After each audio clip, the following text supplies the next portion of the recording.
Hey, hello everybody. Hope everyone's having a fantastic morning, afternoon, or evening, depending where you are. We're playing more Code Realize. Moji's back, so we're going back in and seeing how far we get this time. So we found Nemo. We did find Nemo. And we're very happy for it. So yeah, welcome in Scully, Salem, and Mon. Oh yeah, Dracula Daily starting again tomorrow. That's awesome. I've re-signed up for anyone who hasn't done Dracula Daily. I'm doing it again because I didn't finish it last year. Know what happened because touch stars removed my brain. I'll remove my brain too, to be honest. Hi, Pretty Undertaker. How you doing? Hope you're having a fantastic one. So yeah, let's load in and introduce ourselves again. My name is Nur. I'm voicing Adrak as well as handling all narration. My name's Tantan Arcid. I'm voicing Lupin. Yeah, that's right. And a character doesn't appear in this route. Yay! My name's Matcha, and I voice Van Helsing as well as Saint Germain and Leonhard and Herlock Sholmes. My name is Moji, and I will be voicing Victor Frankenstein, Nemo, Alistair, and kind of Cece. And I'm Brevi, and I voice Impey, Finis, the Queen, and Omnibus. Okay, so we have a bit of a problem here because last week, while Moji was out, we read through Touch Starved. That completely removed my brain. So wow. I'm sure a lot of our brains too. But yeah, last week we at the very end of the last Impey stream, we got like summoned by the Queen, and also all of Matcha's characters appeared at once. Yes. And that's all I remember. And it was very funny. It was very, very funny. Anyway, yeah. We're going to the Queen's castle, I guess. We're going to the Met Gala. Yeah, oh my god. We're going to the Met Gala. Everyone be very careful down the stairs. We don't want to fall. Watch your step. Okay, what? No! And just breaking news, Matcha has fallen at the Met Gala. Whoa. Oh no. We're split into several groups at the Met Gala, then are transported by carriage to the Met Gala. I'm in the same carriage as Impey and Landhart. Deli and Cece are allowed to stay behind at the hideout. This was Van Helsing's idea, as Deli's presence among the government officials who fear vampire retaliation may cause tension. I agree with him. I'd like Deli to be as far away from the conflict as possible. Oh, okay. Ellipses. I watch as the night skyline flows by and think about what lies ahead. At this point, I have no clue what the dead Queen Victoria's intentions are in sending for us. The soldiers don't seem to have any animosity for us, but we can't allow ourselves to relax. Oh, you look pale. Are you alright? Yeah.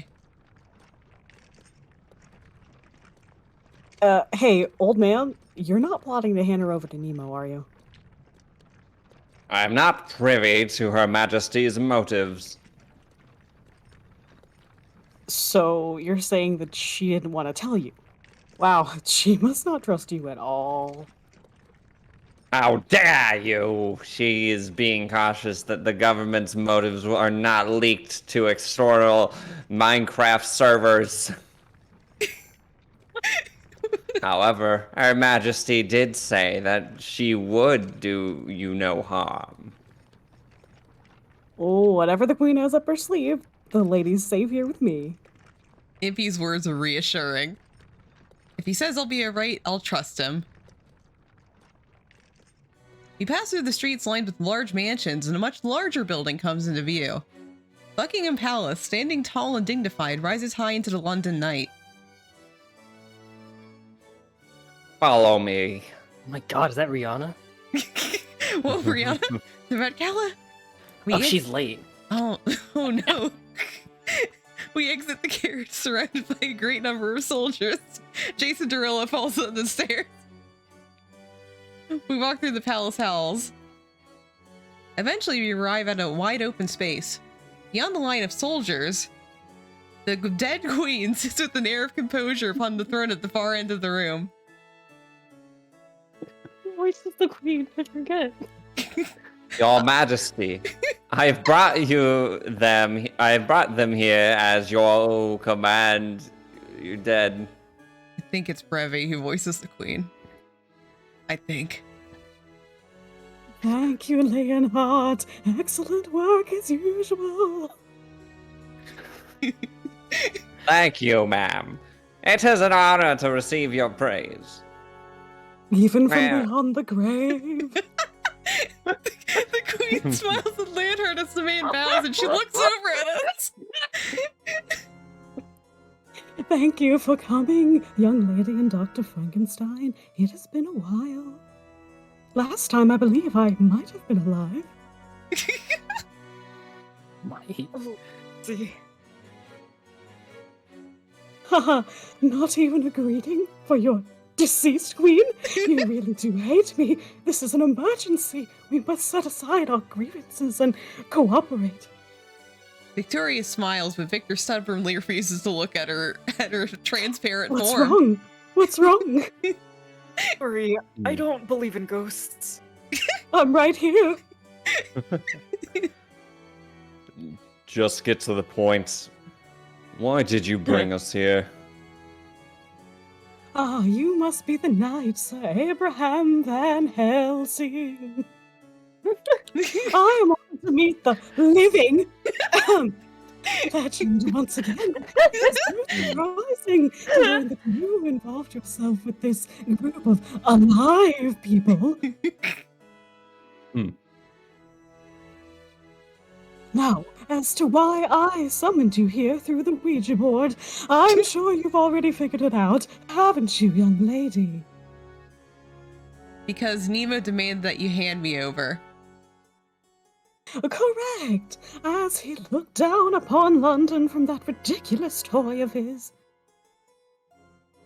We saw your escape from that giant battleship that suddenly appeared in the sky. I couldn't look too long. It gave me some flashbacks that I would rather not think on.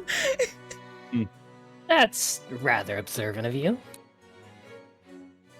In this day and age, one must be observant if one wishes to rule a nation. Unfortunately, I failed on that day, so I am as I am now.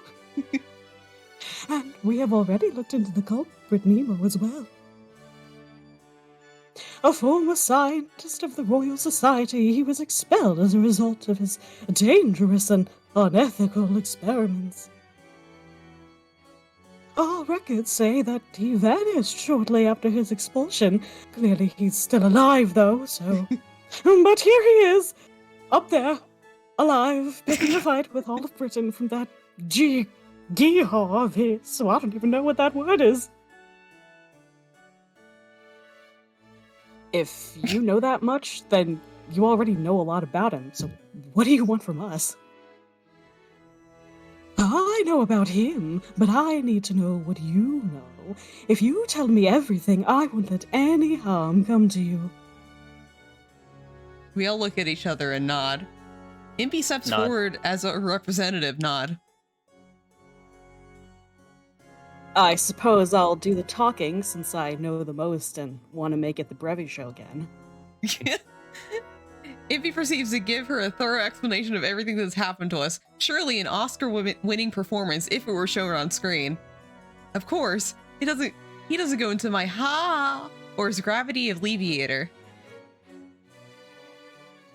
So basically, Nemo is trying to take over the world and he needs her to do that. That's the situation.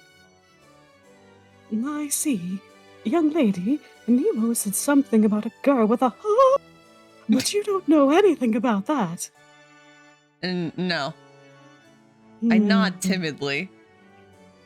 Victoria looks at me as if she can see right through me, just like I can see right through her, but eventually turns away and sighs.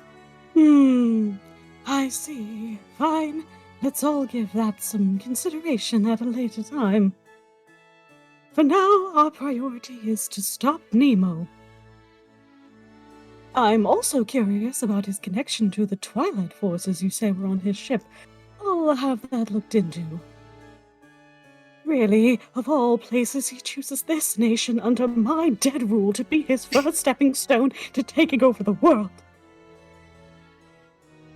Ha ha ha! She's scaring me. It's because she's a ghost.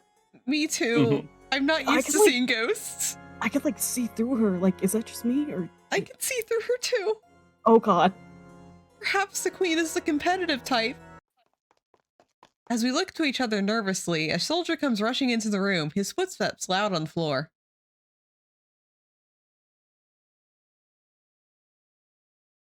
Pardon me. Something has happened. Calm yourself, man. You stand before the ghost of the queen. It's fine, Leonhardt. You don't have to keep bringing that up. What happened? Tell me. Oh shit, she is a ghost. Don't worry Swim. about it. The battleship has appeared above London again. Oh no. It's bombarding this city as an industrial area. Gasp! The soldier's words set the room abuzz. Then a strange noise resounds from outside. Tinnitus. Oh, I remember that sound from earlier today. It's the loudspeaker on the Nautilus. Tinnitus? Meaning another public address from Nemo! Open the window, please. The soldier opens the window as she commands, and the cold night air drifts inside. I hear shrill laughter and see bursts of fire flaring up in the distance.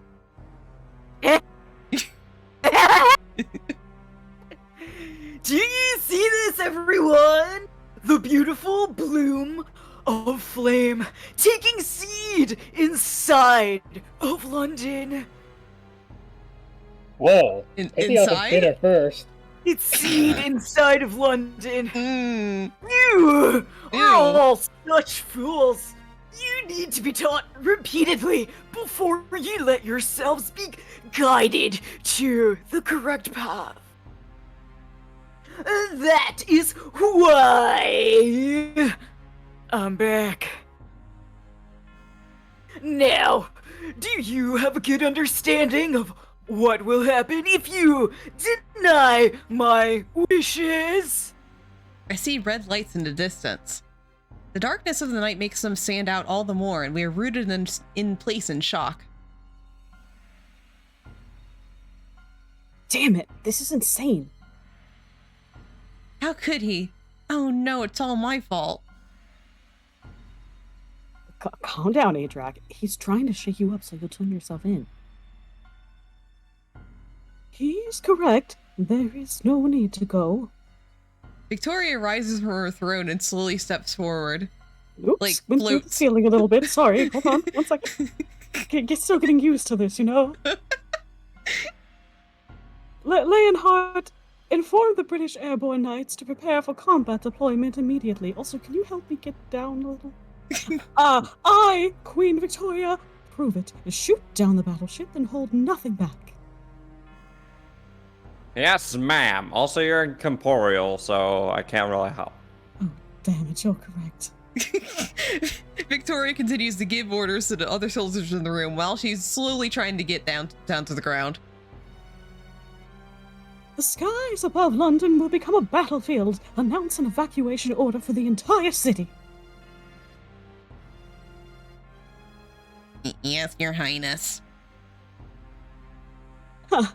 Nemo, are you ready to dance? Now, everyone, let us show him the might of the British Empire. And by your command. Your command. The soldiers all respond in unison to Victoria's orders.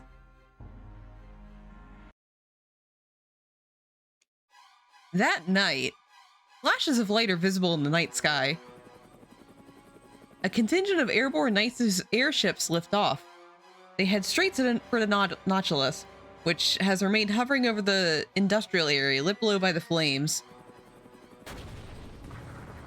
However, the gun batteries on the Nautilus shoot down the approaching airships one after another.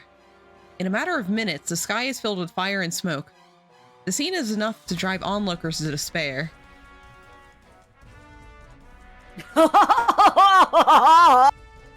I'll slap you all pisky insects and down. Nemo stands in the Nautilus's pilot house, watching the fight below and laughing hysterically. The Royal Society had expelled him. What a joy it is now to shoot down the airships devised those same feeble minds. How does it feel?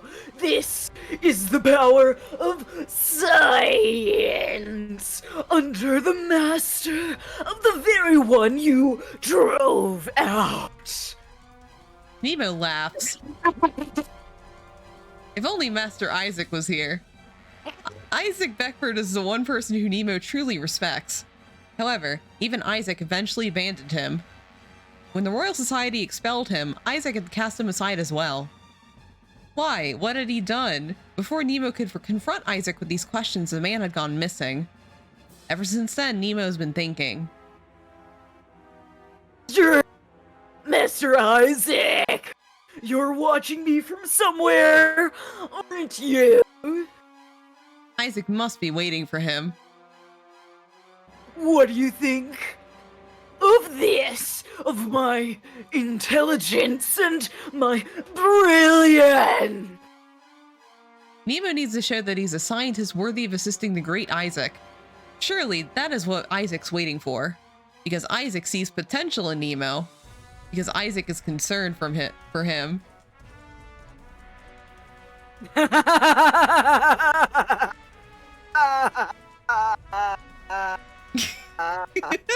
Look at that! See the sky filled with the light of destruction. Please, give me a sign, Master Isaac. Nemo raises his arms and shouts, striking a figure that is both ridiculous while at the same time sad.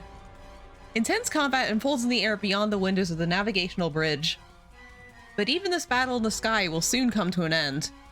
Britain will fall to the might and mind of one mad scientist.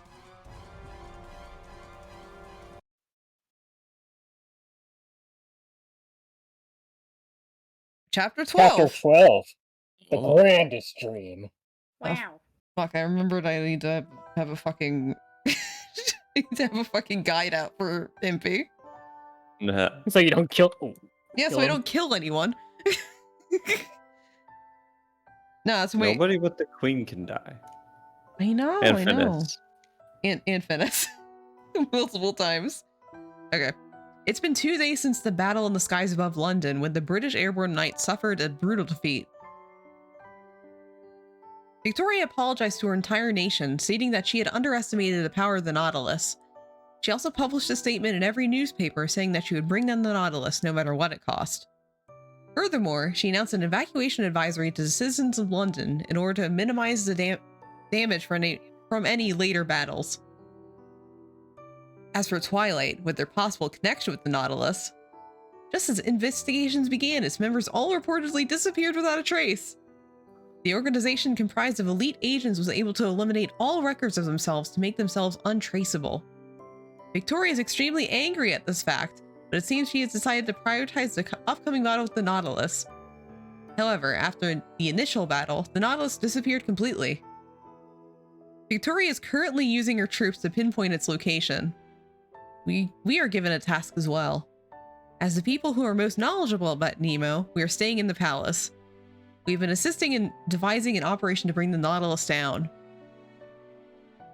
Tomorrow, I will present myself on the stage of battle as a decoy. Victor and Saint Germain have agreed to be my guards. Bad decision on one part, good on the other part. Great. Interesting All choice. right. All right. Lupin, Van Helsing, and Impey will need to sneak on board the Nautilus somehow and destroy it from within. As everyone busies themselves in planning and preparing for the mission, I notice that I haven't seen Impey around. I try not to think about it too much at first, but I keep catching myself looking for Impey.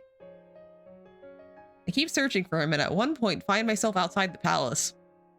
The night breeze is a bit chilly on my skin, and the moon's light is clear as always. As I look around, I see Impey leaving the palace on his own. Oh, Impey. Wait. I call out to him and he turns around and smiles at me. Oh, what's the matter? Are you getting lonely because you haven't seen me in a while? Not exactly. Oh. He's hit the nail on the head and my voice becomes quieter. Anyway, where are you going? Impey is the only person who knows the Nautilus and understands the details of how it stays aloft. He's crucial to the mission's planning. Are they having a meeting right now? Don't you need to be there? We're a little stuck, so I wanted to cool off for a while. I asked everyone for permission, of course. I see. So I think I'm gonna go for a little walk. See you later. Impey waves me and starts walking, and I automatically walk after him. Do you mind if I come with you? He stops when I call out to him. The Met Gala? I don't mind at all, but it's not gonna be all that exciting, you know? That's fine. It's just when I'm alone, I start thinking about things that are important. You know, I've been thinking recently that I don't know. I feel like Nemo liked my dad a lot, and it's been really driving me nuts lately. Like, yeah, That's kind of interesting. I don't know. It just popped in my head recently, and I just haven't been able to get it out of my head. So I want to go with you, so I don't think about that anymore. You know what? Understandable. But if you'd rather be alone, I can just deal with these thoughts myself. No. Walks are much more fun with some company. And if that company is my beloved, then all the more so. And also, I wouldn't want to think about that either. Yeah. For a while, Impey and I walk through the city together, not thinking about those things. There's no one in the streets. Everyone has been evacuated. Tonight, with Nemo's deadline approaching tomorrow, the only ones remaining in the city are the military or us. Since the evacuation happened so suddenly, the lights in many buildings have been left on. The only sound I hear is our own footsteps. I feel Impey's presence more strongly and closely than usual. Soon, Impey stops in the middle of a rubble-filled street and stands there in a daze. There's a lot of new CGs in this route, I'm realizing. This is where the Nautilus bombed. Right. It's a scar in the world left by Nemo, and by my own invention. I listen to Impey as I look around us. The only thing that the cold light of the moon shows us are the crumbling buildings and charred walls. All I see are slightly sinister things like these. Even the breeze carries with it an unpleasant scent of burned things. London really must be suffering right now. It's hurting bad.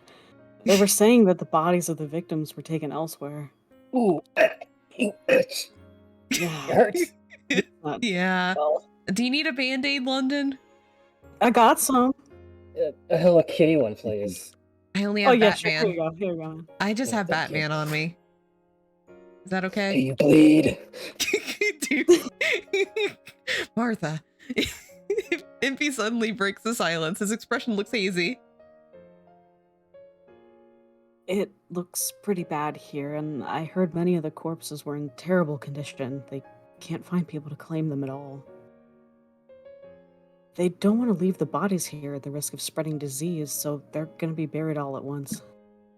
Impey's voice sounds like he is speaking from a distant place. Then Impey stares up at the ruined skyline. What's the matter, Impey? I start to feel uneasy as I watch Impey standing in silence.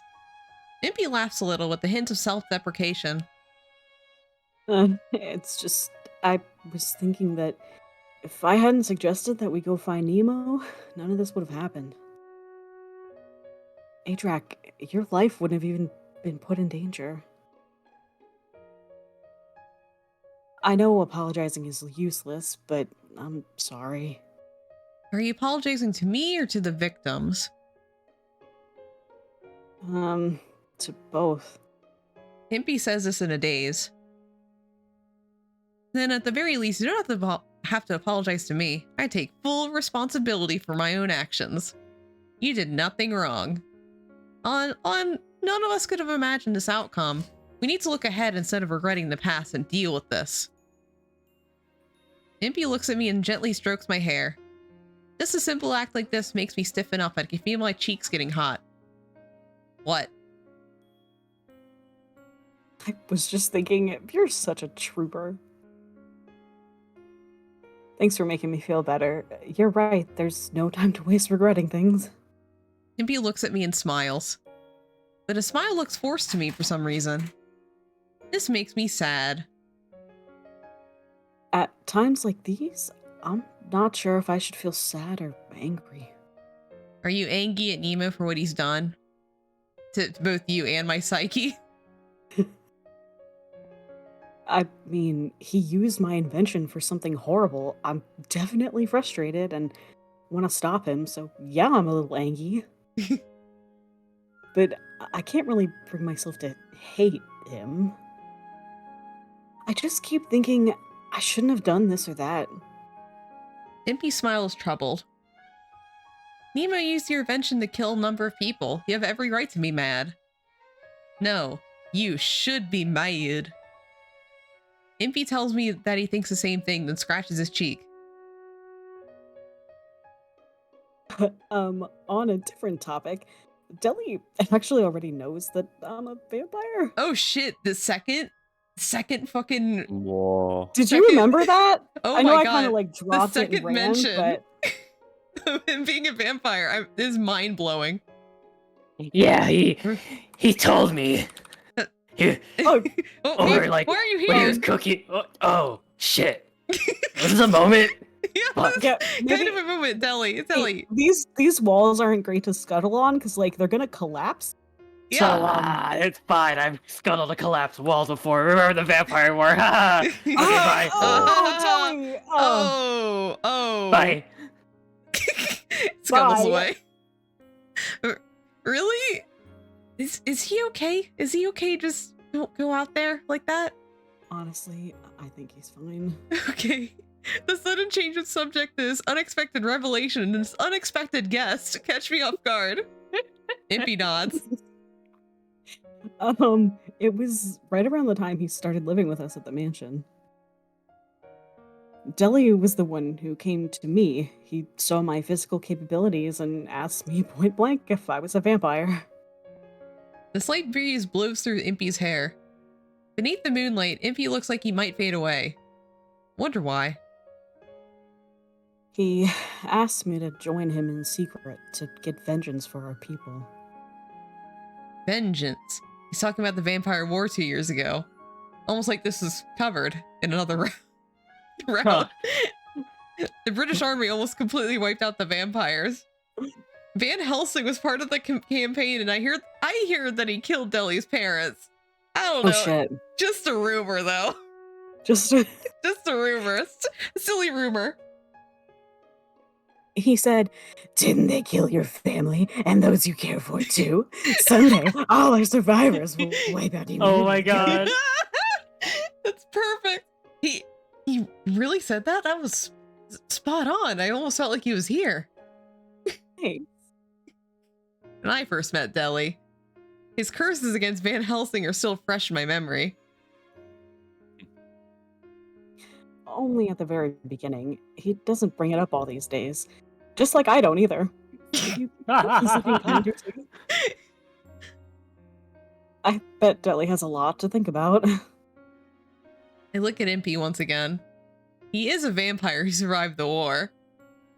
It wouldn't be strange at all if he harbored a deep-seated anger towards humans, just like Deli. When he asked me to join him in his revenge, I declined. And Deli got so mad.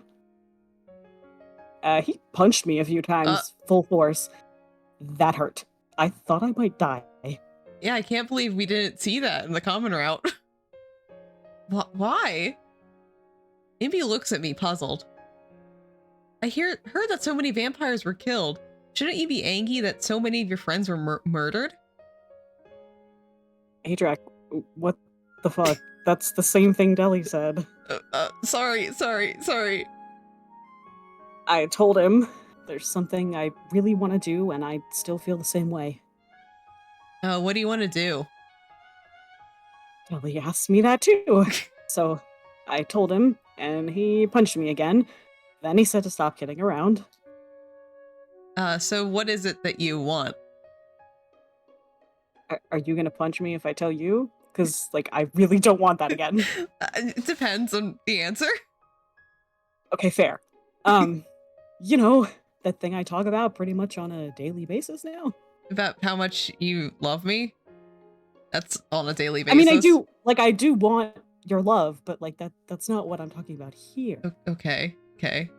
Impey points up at the night sky. Hey! Are you gonna punch me if I say it, I love you again? Anyway, I want to go to the moon. It seems like such a bizarre reason to decline an invitation to take revenge. I'm gonna piss on the moon! But I can sort of understand why Deli would get mad. I had no intention of negating what Deli was trying to accomplish. But I guess nothing really mattered to me except for reaching the moon. Do you need to know what that means? Yeah, I do actually. What does reaching the look moon that up? mean? Impey Barbicane passed. Okay. His backstory? A vampire by birth, he is searching for every engineer's holy grail, the gravity control unit. He dreams of reaching the moon using a self-made cannon? Okay, you're just gonna put his lore in the little note? He has lore that he wants to go on the moon in a cannon. A cannon? Yeah, a cannon. Oh. You want to go there that much that you want to shoot yourself with a cannon? Adrak, you have no idea. Impey smiles and nods. I am fucking ready.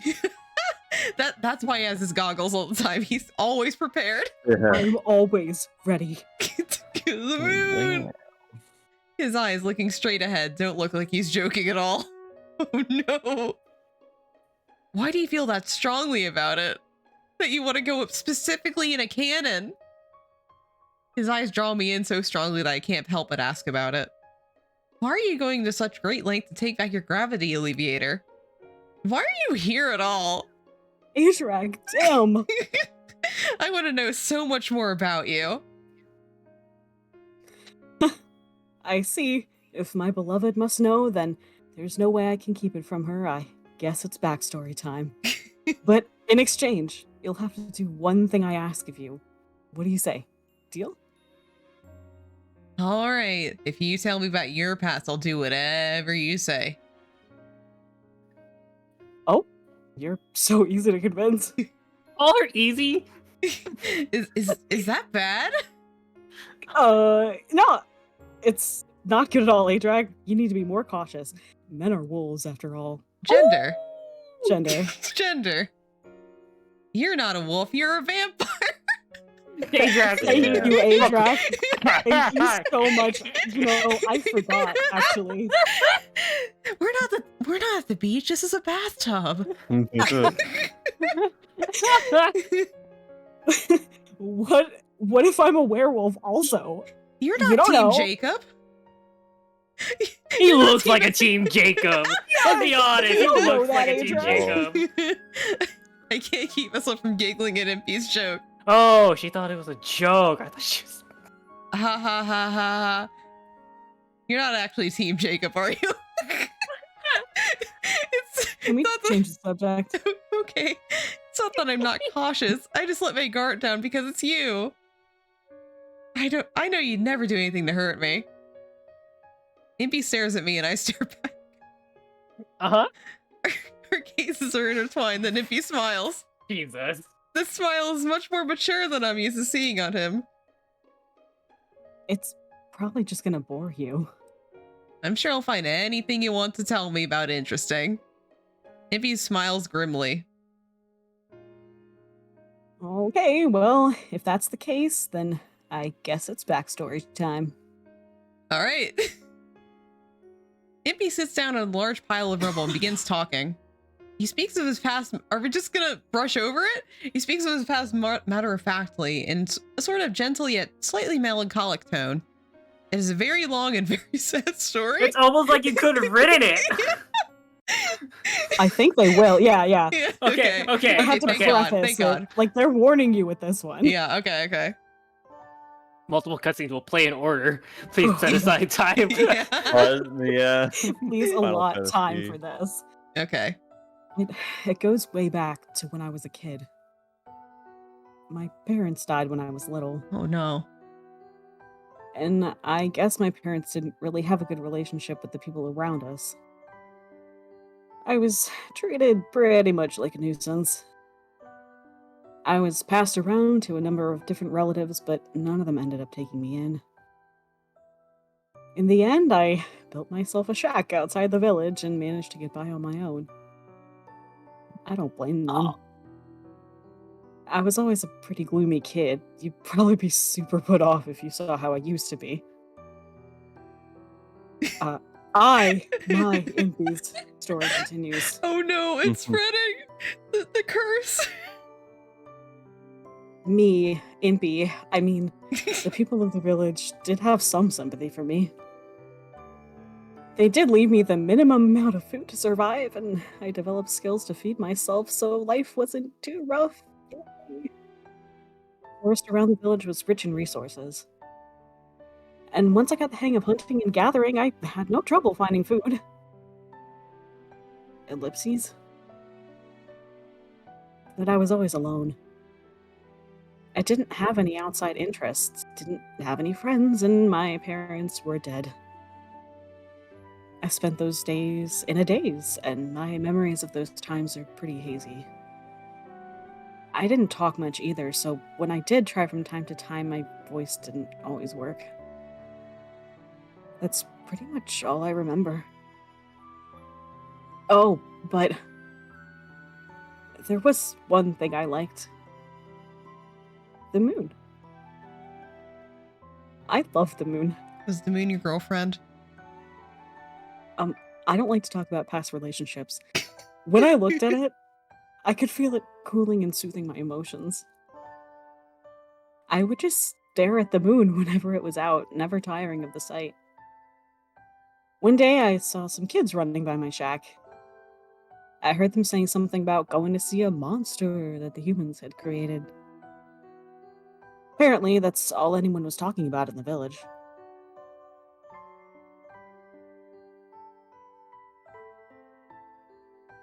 Huh? Have I told you this before? Impey's questions brings me back to reality, and I nod. Oops, there goes gravity. Mom spaghetti. You followed the other kids and saw a locomotive. Impey nods. Yeah, that's right. He asked me if I want to hear the same story again, and I say yes. Wait, don't- no. It's been a few months, so might as well repeat some of it, Okay. right? It wasn't that I wanted to hear more about the locomotive once more. I wanted to watch him talk about it when he got that sparkle in his eyes. Oh. Okay, that's cute. Impey recounts everything in detail. Seeing railroad tracks for the first time. The sound of the steam whistle. The black smoke shooting out. A big black block of steel chugging along powerfully. Impey tells me about his sense of awe.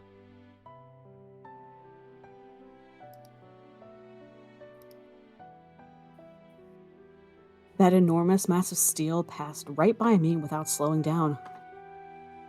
And its steam whistle blew away whatever dark, murky thing had been in my heart. And in its place, I felt like there was some kind of weird flame lit within me. It changed my world. I'm not exaggerating in the slightest. That's really how it went. Wow, wow, wow. That's all I could say, and I went back to my shack. That's when I decided I'd somehow make the thing I saw with my own hands. But I had no idea how it was put together. To begin with, I carved some stone and put something that looked kinda like the locomotive on top of uneven handmade rails. I would look at it and wonder, how could that thing move on its own? How does it work? Every day, I would think about these things while I watched the locomotive from the shadows. Then, I forget when it was. There was one other oddball in the village, an eccentric old man. He was always talking about some crazy thing or another, so no one in the village would bother to listen to him. He was the other nuisance of the village, always mumbling something strange to himself. I was also guilty of thinking he was weird, like, whoa, I'd better not get involved with this guy. And then, one day, the old man, he was staring intently at the model I'd made. And I thought, uh-oh, this isn't good. There's no telling what he'll do. And I hastily tried to cover up my model. But he didn't touch it. Instead, he turned to me and said, "Kid, this is a locomotive, isn't it?" It was a pretty big shock. I'd never found out what the name of the thing I was trying to make was until now. But once I heard that word, I couldn't get over how cool it sounded. Then, as I stood there in excitement, the old man said, "This model isn't gonna run. It doesn't have an axis to convey power to the wheels, and it doesn't even have an engine. You want me to show you how to make one?" That's what the old man said to me. I mean, how could I say no to that? I jumped at the chance without a second thought. I asked him to please tell me whatever he knew. And from that day on, the old man taught me all about the different machines humans make. In the beginning, we made a model steam locomotive. We built it out of handmade parts and other parts we'd stealthily bought from the human city. When I saw the tiny locomotive move, I felt a shock, like I'd been struck by lightning. Nothing has ever compared to the excitement I felt when I saw that thing move for the first time. A machine I made with my own hands was moving on its own, puffing smoke. I couldn't think of anything better. That's when I swore to myself that I'd become an engineer. I realized that this was it for me. This was how I wanted to live. The old man taught me lots of techniques and knowledge as he told me about himself. He and I were similar in that the traditional way of vampire life wasn't for us. Seeking a breath of science for vampires, he'd been going in and out of the human city since he was young. He said his dream was to give the vampires a scientific foothold on par with the humans. Even though he was an old man, when he talked about it, his eyes would sparkle like a child's. But nobody understood what he was trying to do. Nobody ever understands. Nobody ever understands Adrak. And before he knew it... Just a second. I'll type this armor. Uh-huh. Okay. Oh, we Kupo? Oh, we Yeah, Kupo. 1, 3, 2, 1. Let's go, Kupo. And before he knew it, he'd given up on everything, Kupo. He looked so sad and tired, Kupo. I told him to cheer up because I understood him, Kupo. Then, for some reason, the old man started cracking up, Kupo. He laughed and laughed, Kupo. He laughed so hard that he had tears in his eyes, Kupo. Then he told me about a really important plan, Kupo. He said that it was a special project and that he never told anyone about it before, Kupo. Vampires had always considered human technology to be the devil's work and distanced themselves from it, Kupo. But he wanted to prove them wrong, Kupo. He wanted to show everyone how wonderful science could be, Kupo. He spoke with such passion, Kupo. I asked him how he planned to prove it, and he laughed and pointed up to the sky, Kupo. He said he was going to the moon, Kupo. If he accomplished this impossible task, then everyone would understand how marvelous science could be, Kupo. Even I was skeptical at the time, Kupo. Whoa there, you must be dreaming, Kupo. There's no way you'll ever make it there, Kupo. The old man laughed, Kupo. Science makes the impossible possible, Kupo. It's the hopes and dreams of all people, Kupo. It's even possible to reach the moon, Kupo. He said he couldn't explain it too well, but he had the best smile ever, Kupo. And I guess that rubbed off on me because before I knew it, I was saying that I'd reach the moon myself, Kupo. The old man smiled and patted me on the head, Kupo. For some time after that, our days were like that, Kupo. Those times were a lot of fun, Kupo.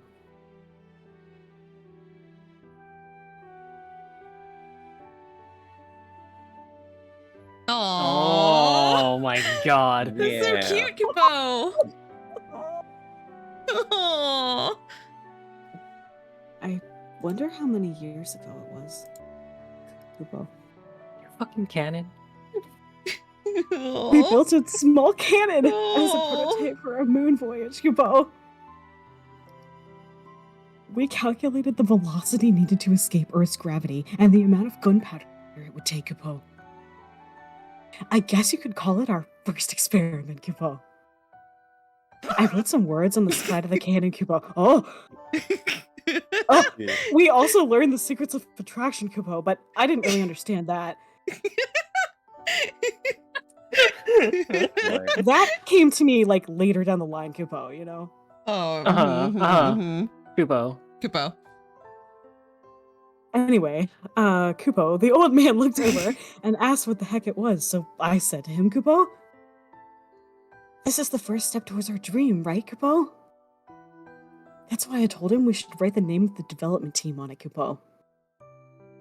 He rolled his eyes and asked me when we became a development team, Kupo. Everyone drink. You gotta hydrate from Shuma. Thank you, Shuma Kupo. Thank you, Kupo. oh. Thanks, Kupo. I puffed out my chest that, as of right now, we were a team, Kupo. Oh. The Cannon Club, Kupo. I'm more of a Nikon person. We're gonna use a cannon to go to the moon, so what better name is there, Kupo?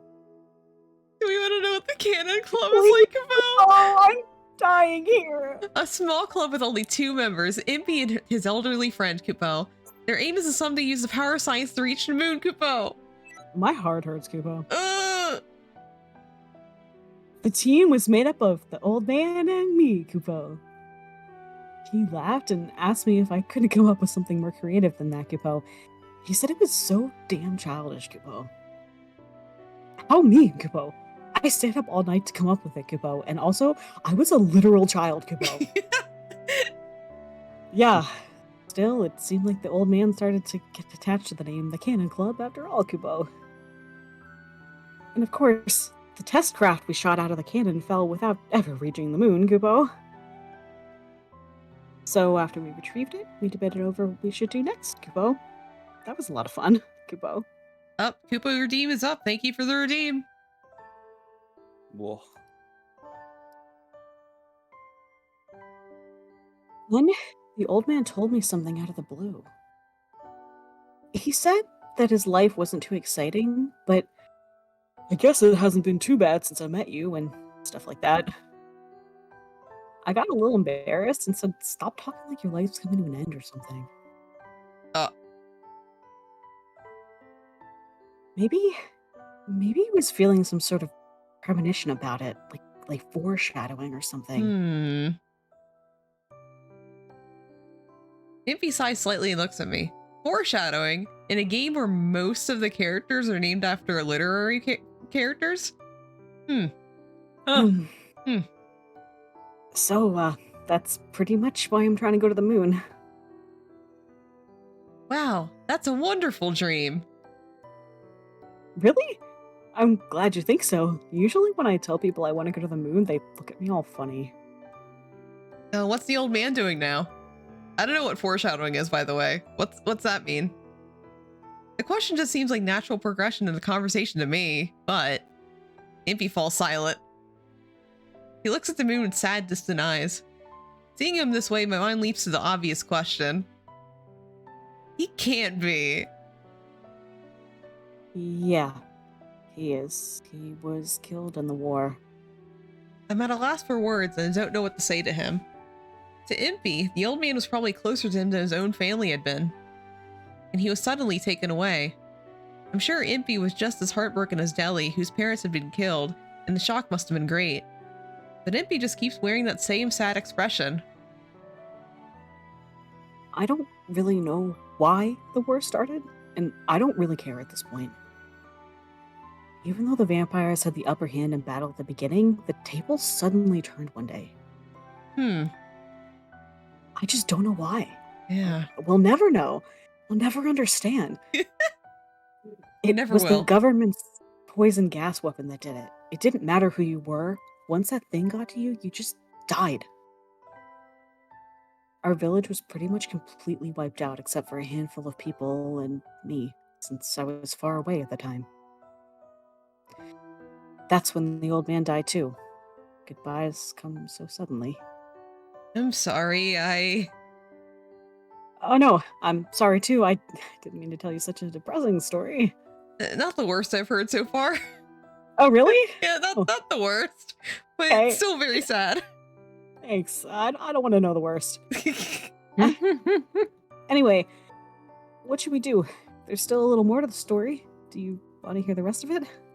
If you don't mind, I'd like to hear everything. He nods and continues talking.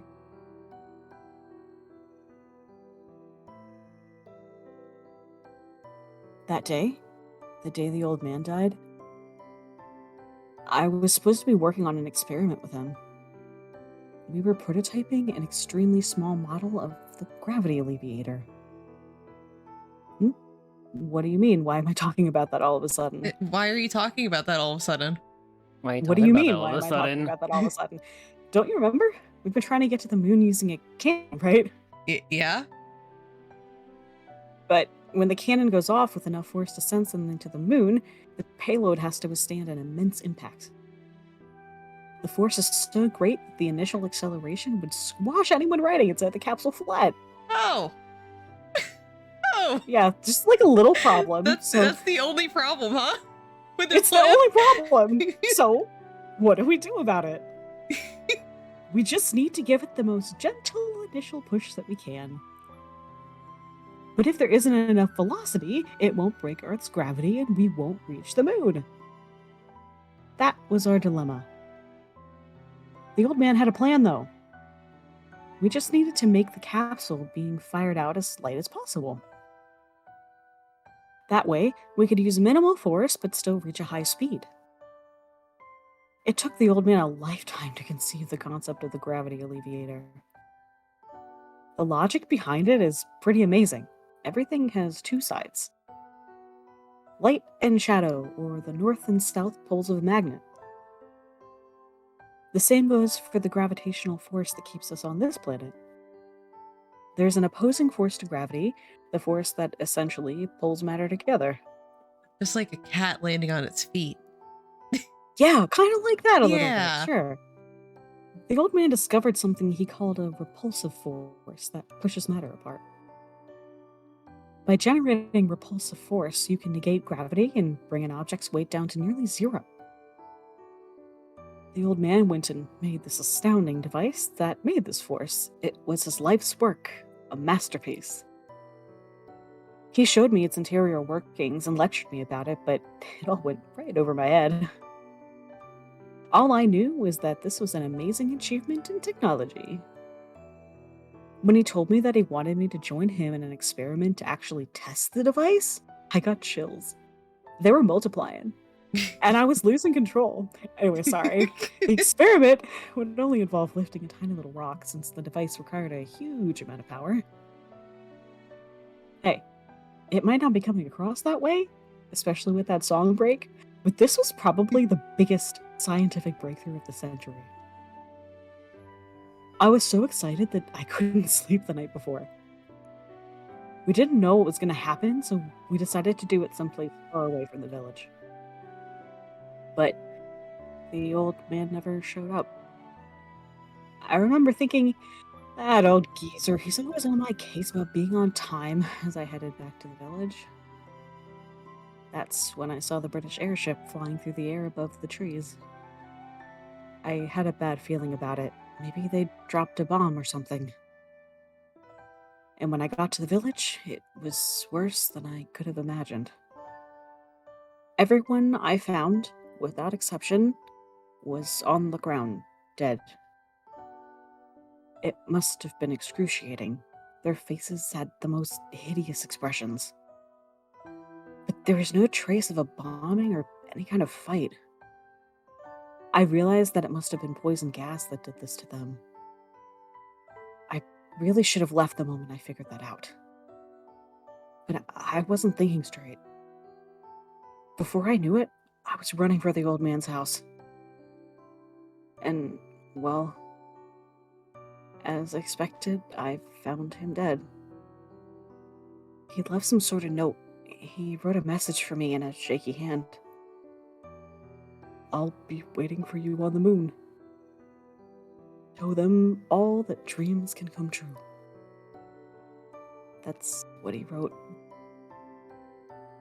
Gravity alleviator was placed next to it. That's all the message said, but it was enough for me. The few remaining survivors and I dug many graves and gave everybody proper burials. The only other survivors from the village had nothing but hate for the humans. They hated science for bringing about such a terrible poison.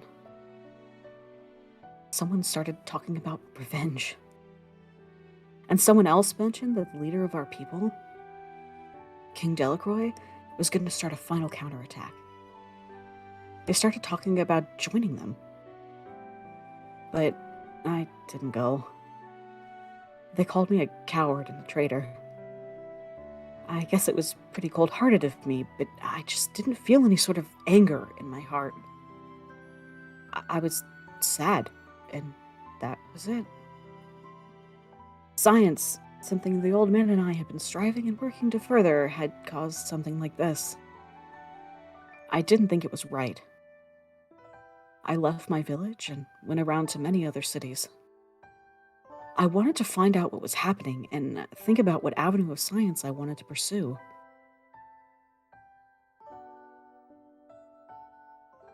A gentle breeze blows by and Impey's long hair ruffles in the wind. He looks up at the moon once more, his profile determined yet always sad. That's why I've sworn to myself. Impey's voice is low. Science isn't meant for war. Science needs to be full of people's hopes and dreams and light. That's why I'm going to carry out the old man's will and show everyone that I can go to the moon. His last will and testament, you have it right here? Yeah, it's in my pocket. Oh, okay. Oh. Just about the old man, nothing about his will. Impey studied engineering under this man as a youth beguiled by locomotive technology. Well known for his brisk demeanor, Impey got along with him thanks to their shared dream. I'm gonna show them how pointless it is to fight one another on this tiny planet. There's so much more we should be doing. If we all work together, with enough effort, we could even reach the moon. But if we hate and kill one another, take things from each other, and seek revenge for past deeds, we'll just keep going through the same things over and over. I just want to shout at them that they can do so much better. Impey's fists are shaking slightly.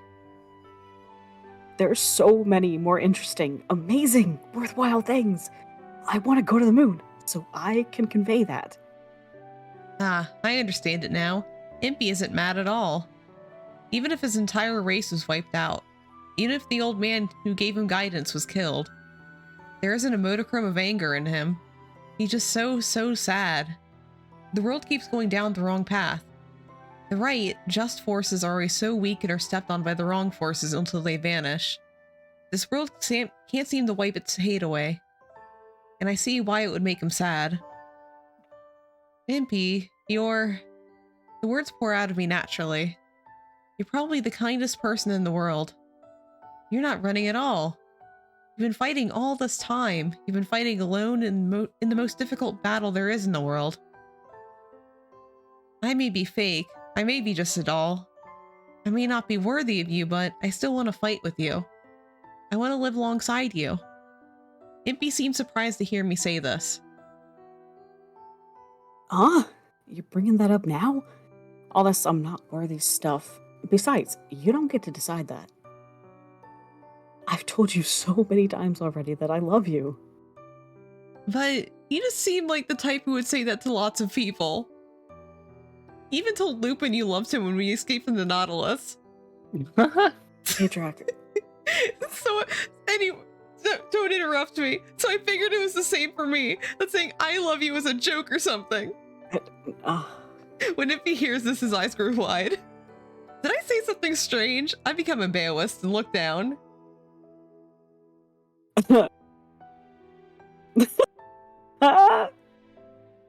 Don't laugh at me! I mean, it's just... Sorry, hold on. I'm being serious, you know. No, I didn't realize that you were jealous of Lupin. Oh man, I didn't expect that. He's a man, you know, and like, this is a gendered route for sure. Oh my god. If that's important to you, I'm not even a living thing. Impey gently raises his index finger in front of my eyes. Stop it. I see. I understand now. I get you, Adrak. What are you talking about? The reason why you can't smile from the bottom of your heart. Huh? Impey looks straight at me in both senses. Very straight. Men? Women? Gender? Gender. I'm gonna say something pretty serious now. Make sure you listen really well. I slowly nod in return, sensing the strong determination in his expression. When I found out what you were at that underground lab, I was astounded. I never would have imagined you were a homunculus. And when Nemo was saying that you didn't have a soul, I was surprised as well. I didn't even know that was possible. Ellipses. Impey looks as if he's struggling to find the right words for what he's thinking. What else is he gonna say to me? That's all I care about, but I'm scared. I remain frightened as he talks. But I thought it was amazing. Science is what people dream and hope about, and you're a child of science, so to speak. That makes you 100% pure hopes and dreams. okay, that's adorable, actually. That's Oh really my adorable. God. I love him. That's so cute. I'm made of dreams? Hey, Drac. Yeah, that's right. You're a miracle. A breathtakingly beautiful embodiment of dreams. I'm awestruck by Impey's words. But you saw all the bodies floating in the glass tubes that were blue and red. Can't think of them as hopes and dreams. That's what they are, without a doubt. Even though you were born in a place like that, you're so beautiful, and it's a miracle you turned out so good and kind. Adrak, you give me hope. Science gave me the chance to witness miracles like you. It lets me keep dreaming, and it tells me the dream is beautiful. But I don't have any emotion. Yes, you do. Impey's energetic shout interrupts my gloomy voice.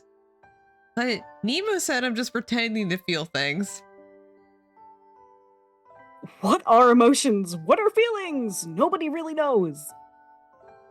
Not Nobody. even Nemo knows that, and I don't think he's the best judge of character, to be honest. The spirit is one of the most complex mysteries in the world that science has yet to explain.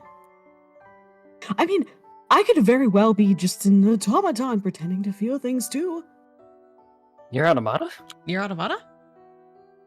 The matters of the spirit and what it means to be alive. Nobody in the world truly understands those things. Just like Near Automata. We'll never understand. Oh, we'll never understand. We truly. never will. So you might as well believe what's in front of you. There's no need to doubt it. That's why I believe that the person in front of me, looking up at me right now, that she has a heart just as beautiful as her outward appearance. That's what I believe. I really do. So you do have feelings. That's all there is to it. Are you sure? Yes. From an engineer's perspective, the results in front of his eyes are everything. Your words and actions coming from you as you stand right here, I feel your spirit from those things, and that's all you need. I don't trust myself. What Father said to me long ago, it's still in my head. He said I shouldn't love anyone, that the more I learned of love, the unhappier it would make me. Just saying these words make me feel like heavy chains are tying down my body. That I'm a Fuck you, Baltimore! If you're dumb enough to buy a new car this weekend, Fuck you're Baltimore big and enough fuck your dad, to okay? Bill Hell's He doesn't car. mean Fast shit. cars that break down. If you think you're gonna find a bar in a big deal, Oh my god, you can kiss my ass! Kiss my your ass. Yeah, take that, Isaac. Whispering this makes me feel so far away, even though he's right next to me. If you can't believe in yourself, there's no need to force yourself to. I wasn't expecting to hear that, or Big Bill Hell. Impey says, believe it! Believe it. There's no need to force an answer out of it, although you should tell your dad to kiss your ass, because he sucks. Yeah. People spend their whole lives trying to figure out who they are. The answer's not that easy to find. So instead, just believe me. Impey gently brushes my— oh, fuck. His large, Hi. rough— why are you so close? Hi? His large, rough, warm hands melt my heart. I'll be the closest person to you in all the world. Do you mean that literally? Yes, I'm inching closer as we speak. You know, that's typically not a literal phrase. I mean, you don't need to it be is. this close. To me it is, though. I'll accept you, all of you, more than anyone else in the whole world. And I'll love you the most out of anyone in the world. Believe it.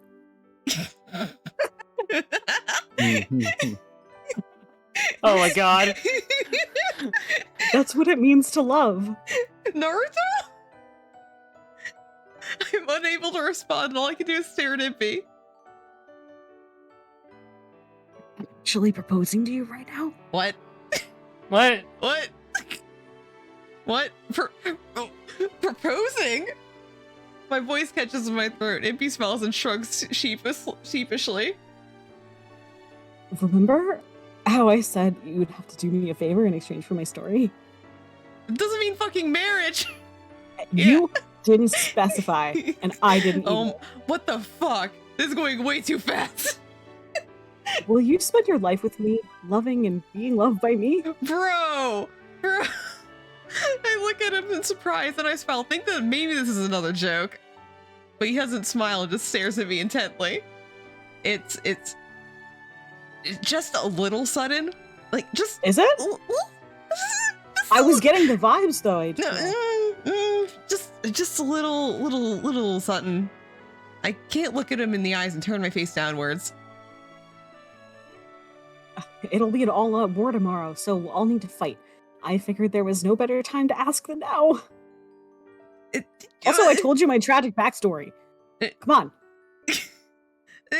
The other boys didn't ask me to marry them after they told me their tragic backstory. Well, that's because they're really fucking lame.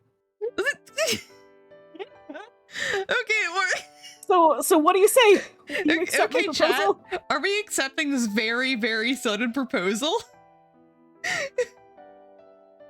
Okay, so if you go into the channel point redeems, you'll see grab our controller where you can decide what we're gonna say at the next portion. So I have to redeem it in order to get us to say it, or 10 will roll a d20. Sure will. I'm loving the reactions in chat. That is voting when nobody's redeeming. Okay. Oh, better with Pirates. What do you want to do?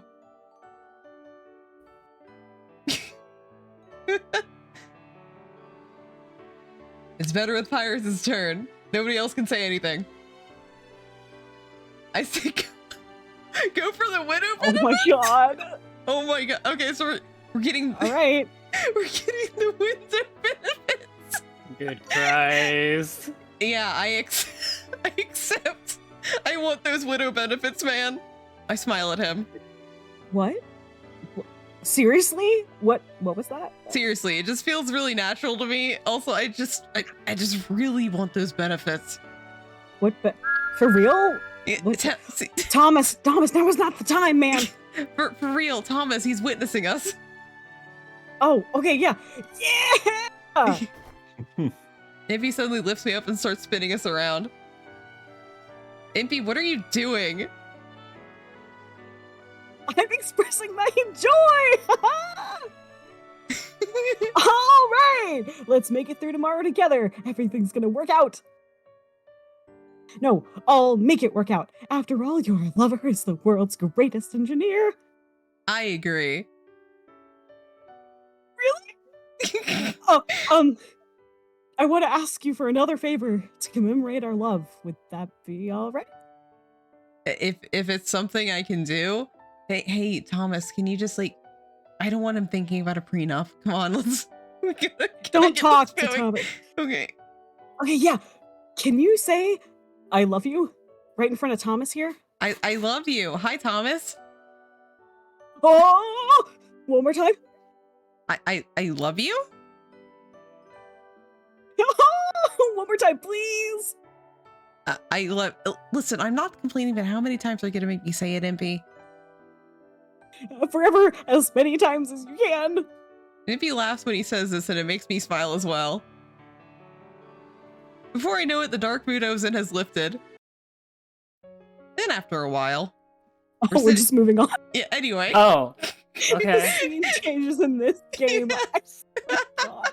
They're so good. Now we're sitting next to one another, staring at the moon. It's all happening tomorrow. Impey nods in silence. I wonder if Victoria even has a chance against him, considering she's dead. I mean, she's doing pretty good talking through that Ouija board, so regardless of whether or not she has a chance, in her case, she probably doesn't have a choice but to fight. I mean, tell people to fight. If she doesn't tell her subordinates to fight, it would mean that London faces defeat. There's no way she can back down from this. I mean, London's he's not doing so well, so. I put two Batman bandages on him. He should be fine I know, now. I put some Hello Kitty band-aids on, but he's still struggling. Yeah. Do you think it'll be a tough battle? Yeah, but still, I intend to take care of this no matter what. I just don't have any good ideas. Oh, that's right. Impey had come out for a walk because he was feeling stuck. If the gravity alleviator is at the core of the Nautilus, it would be convenient if it would just break down. I don't know about that. I'm sure Nemo's being very careful with it. We shouldn't get our hopes up too high for that. Oh, What is it, Impey? a breakdown. Why didn't I think of that? What about a breakdown? Thank you. You're a complete genius. We might be able to stop the Nautilus.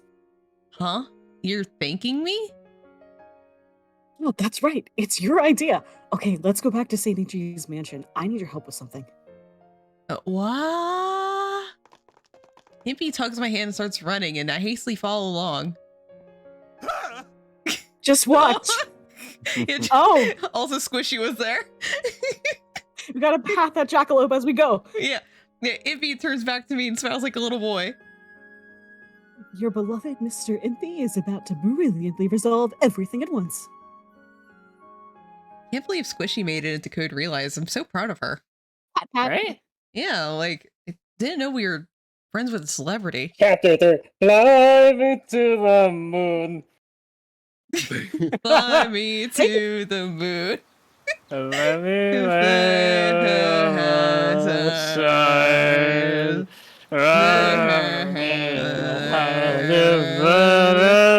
Jupiter and Mars. In other words, the soft and gentle chirping of birds awakens me from slumber. And Frank's seductress. The rustling of treetop chop branches adds to their beautiful melody, specifically Frank Sinatra's melody. There's a big battle waiting for us today, but the day starts unbelievably peacefully. Huh. I slowly open my eyes and see an endless sky spreading above me. White clouds slowly drift through it, soaking in the morning sunlight. Where am I? I realize that a blanket had been placed over my shoulders and I hastily get up. Did I fall asleep? As I grow more aware, my memory gradually comes back to me. Last night, we went to Impey's studio on the mansion grounds. I was helping Impey make a mysterious device.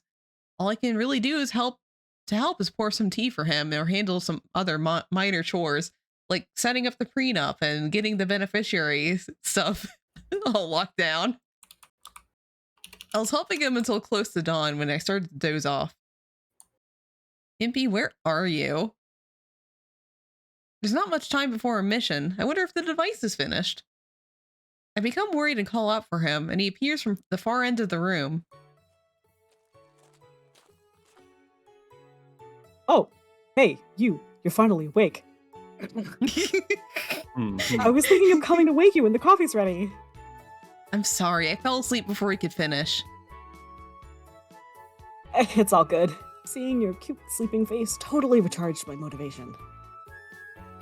You're watching me sleep. No. Are you really sure you're Team Jacob? That seems like a Team Edward thing to do. I didn't specify anything. I look down in reaction to see the face Impey makes.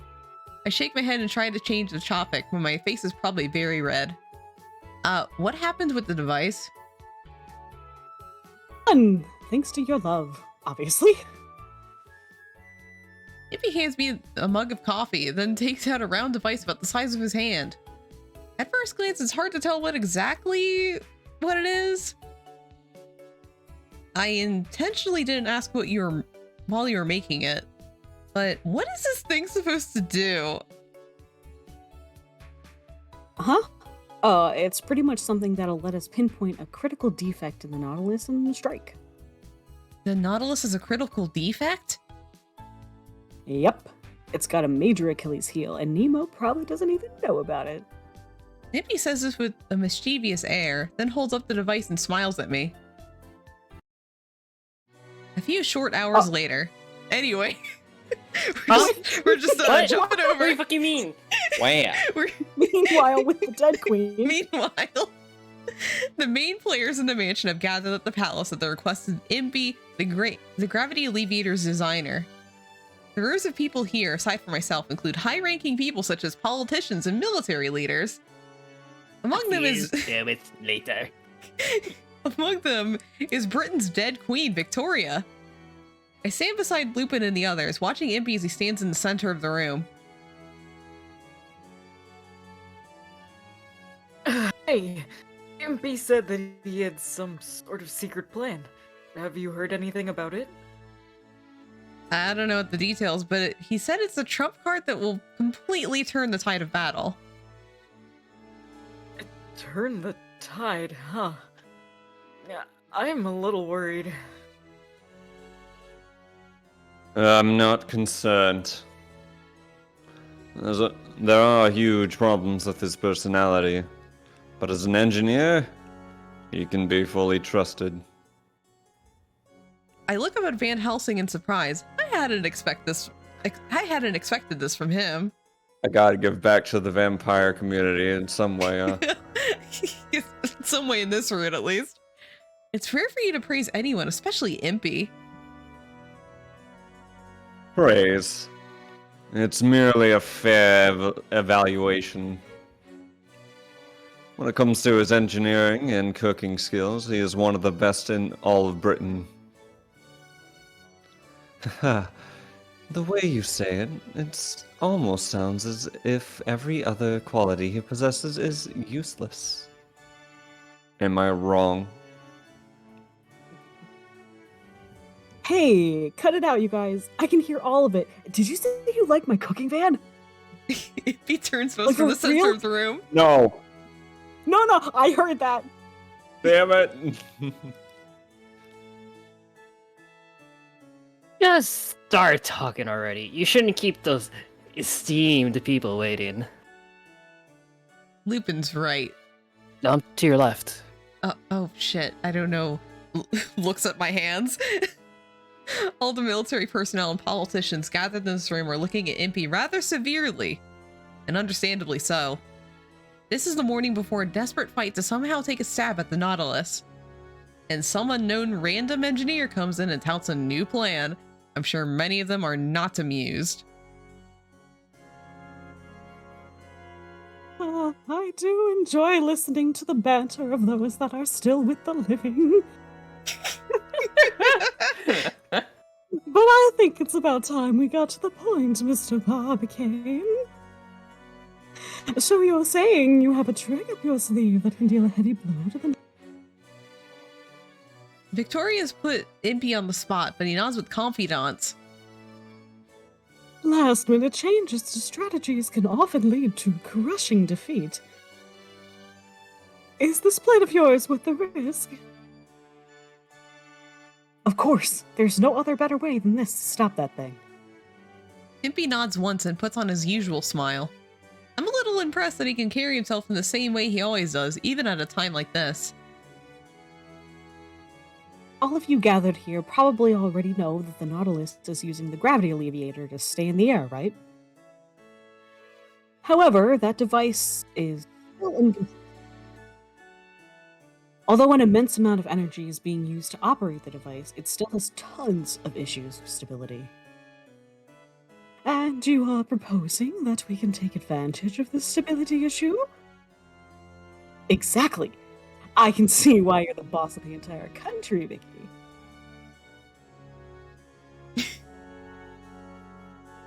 Vicky, how dare you speak to Her Majesty the Queen that way? It's fine, Leonhardt. I find all of this very entertaining. I really can't get offended now, after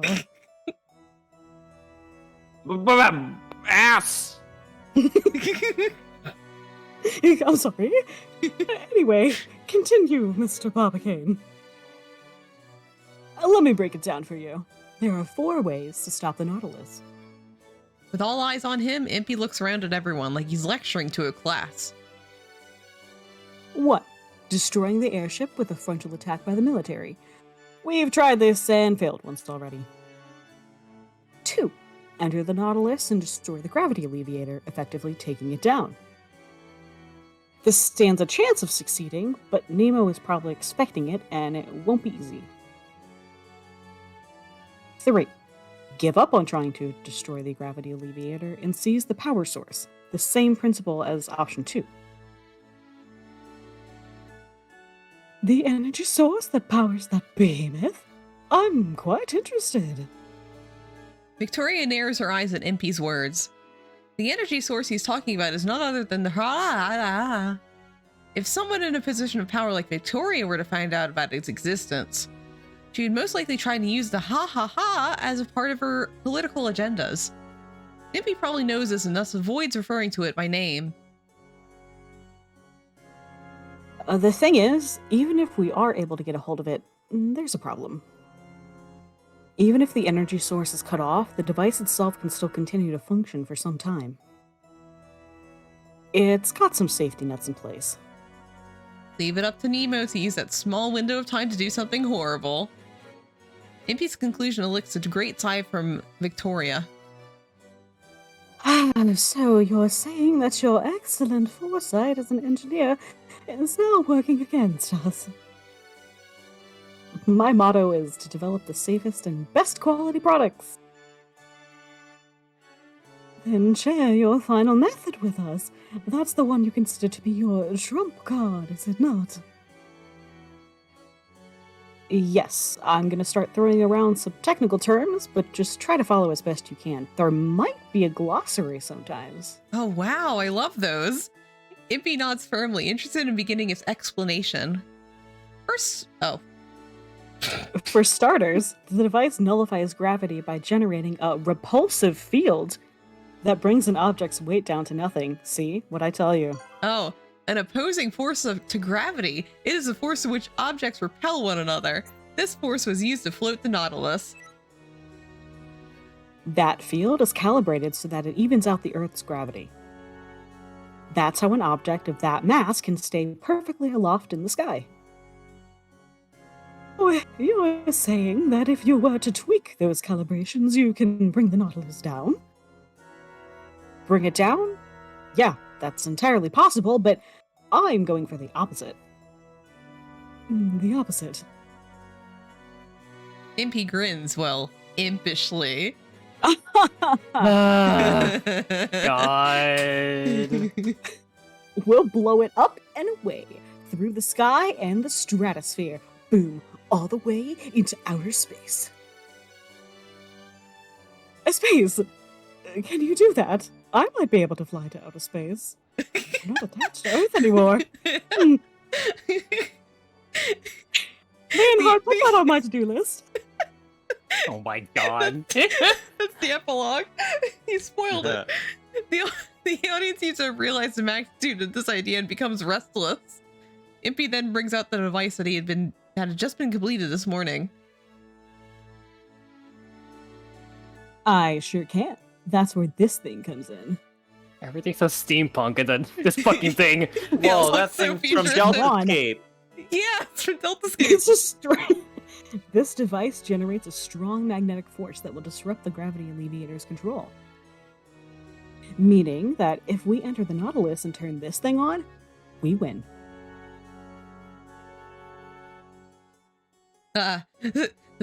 Sending the Nautilus into the sky? I had considered going into the ship, but this method seems much more effective way of rendering the Nautilus ineffective. That's an interesting idea. What if Nemo turns off the gravity alleviator once he discovers that his ship is rising? He can't turn it off. If he does, the Nautilus won't have enough thrust to support its own weight. The device takes a while to restart. Once he turns it off, he's gonna keep falling for sure. For Nemo, turning off the gravity alleviator would be the same as committing suicide. As Impey quietly explains, those standing around him began speaking animatedly. Everyone gathered here had probably been despairing about having to face the Nautilus. That's all the more reason why this plan that might give them a shot at success is bringing life back to their expressions. I see. So, this plan you're proposing, what do we need to do to make it succeed? I need two things. First, I need to fire a special cannonball that functions to amplify this device's magnetic field into the Nautilus. Second, in order to start the device, I have to get onto the Nautilus myself. So I'd like you to buy me some time until I get in there to use the device. Can you do that? I see. So you're asking for the honorable forces of the British Empire to serve as an opening act for you. Victoria's quiet statement causes a stir among those in attendance. If what this engineer says is true, this is an effective plan, but the Empire has its pride. Can that man even be trusted? As whispers like this spread, Victoria stands there in silence, watching Impey through narrowed eyes. Hmm. Will the Queen approve of Impey's plan? If she won't come on board, there's nothing else we can do. Speaking of this, I can stand it no longer and speak out. Excuse me? Excuse me. Adric? Everyone focused their attention on me after my sudden outburst. I pushed Victor aside as he tries to stop me and step forward. Oh shit, I pushed him too hard. Damn. And you are? My name is Adrak. And I don't think there's any other way to go about this aside from Impey's plan.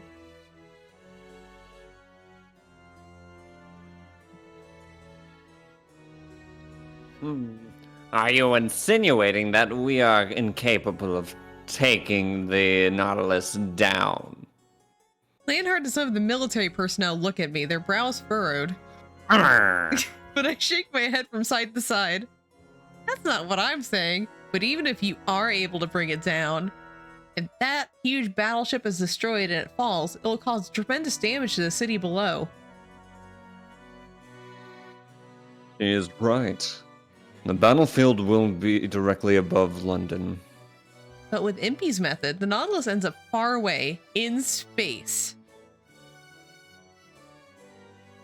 Who wants to be a politician? We can avoid the destruction of London that the debris of the Nautilus destruction would cause. A man who appears to be a politician mutters this under his breath, and Victoria looks up. Her expression is determined. I see. Very well then. Leonhard, you know how I despise falling airships. That's why we'll make it unfall. But not on London. We'll place the fate of London, Britain, and all the world in the hands of this engineer. Everyone in the room grows excited again at the Queen's words. Leonhard, send word to all the troops. The might of the British Empire is to be brought to bear for this mission. Our nation is the most powerful in all the world right now. If we cannot stop the Nautilus, the world will fall under Nemo's control. Therefore, you must go, Britain's gallant swords. What if he chooses not to colonize? I think I should let him win. Leonhard, show them what happens to those who would oppose us Ah. with your own blades. Oh. So colonize. As you complain, Your Majesty. The officers reply in unison. They had left for the last battle with a similar response and had been defeated. But this time, there will not be a next. This is literally an all-out war. Defeat for them signifies the end, and the world will have to kneel before Nemo. It seems that everyone here understands this. The military staff all will leave the room at once. Not so fast, Mr. Barbicane. Uh-huh. Amidst all this, Impey turns around when the Queen calls him out by name. Without a doubt, you hold the key to getting us through this situation. If you are to bring the craft down, I shall grant you the title of knight. I'm not interested. I already have a bunch of awesome titles. The world's greatest engineer, chairman of the Cannon Club, and... Impey walks towards me with a fearless smile. Are you ready for this? Oh, I'm not ready for this, actually. And when he puts a hand on my shoulder, I smile as well. Adrak, just go with it. I'm already a knight too. I'm her knight. I've sworn to protect her. Why are you guys Fucking laughing? hell. You're being cringe, bro. Huh? I'm speaking from my heart. I see my offer was entirely unnecessary. Oh god, he's so cringe. Victoria smiles at me as I turn red, then floats away. Good luck with that one, dear. Thanks. When she's completely out of sight, Impey turns to me. Hey, thank you for what you said earlier. It's incredibly reassuring to know that you have my back. It's no problem, but are you sure about this? Isn't the gravity alleviator like a memento of the old man? If everything goes according to Impey's plan, the device will be thrown up into space along with the Nautilus. He'll never be able to get it back. But Impey just smiles and shakes his head. I'll just build another one from scratch. I'm sure the old man would rather have it that way than have it used as a weapon. But It's fine. That device isn't the only thing the old man left with me. He gave me the skills and knowledge necessary to be an engineer, and above all, the heart of an engineer. Even if something he makes breaks, those things will live on inside of me forever. Impey places a hand on his chest while he says this. Beneath his unclouded smile is a strong determination. I'm sure the old man would have said something like, "You'd better be able to make this doohickey on your own." Aha. I really believe that the feeling and thoughts of the old man who taught Impey are alive in him. I never met this person, not once. And yet, hearing Impey talk about him, I can imagine him very vividly. Then, Impey, you can't fail this mission, no matter what. Right as I'm speaking to him, laughing. Suddenly, the ha in my chest flares with a dull light. What? As the light goes off with like a warning, my whole body becomes weak. All at once, everything goes white. Hey, Drac! I hear Impey call out in surprise and I slowly fall to the ground. Forgot about that plot device, didn't ya? When I open my eyes, everything's terribly blurry. Ugh.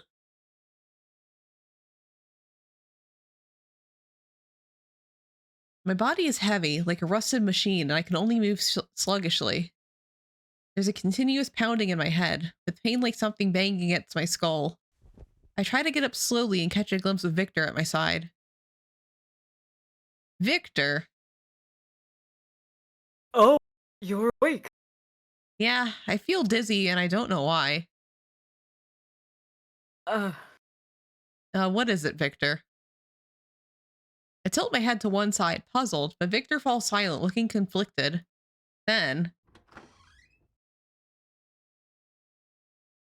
Drac, are you alright? Impey bursts into the room and I smile at him. Yeah, I'm alright. Never mind me, what about you? Don't you have a war council to attend? It's all good. I got through most of the explanations and I let the rest to Lupin. He's fine.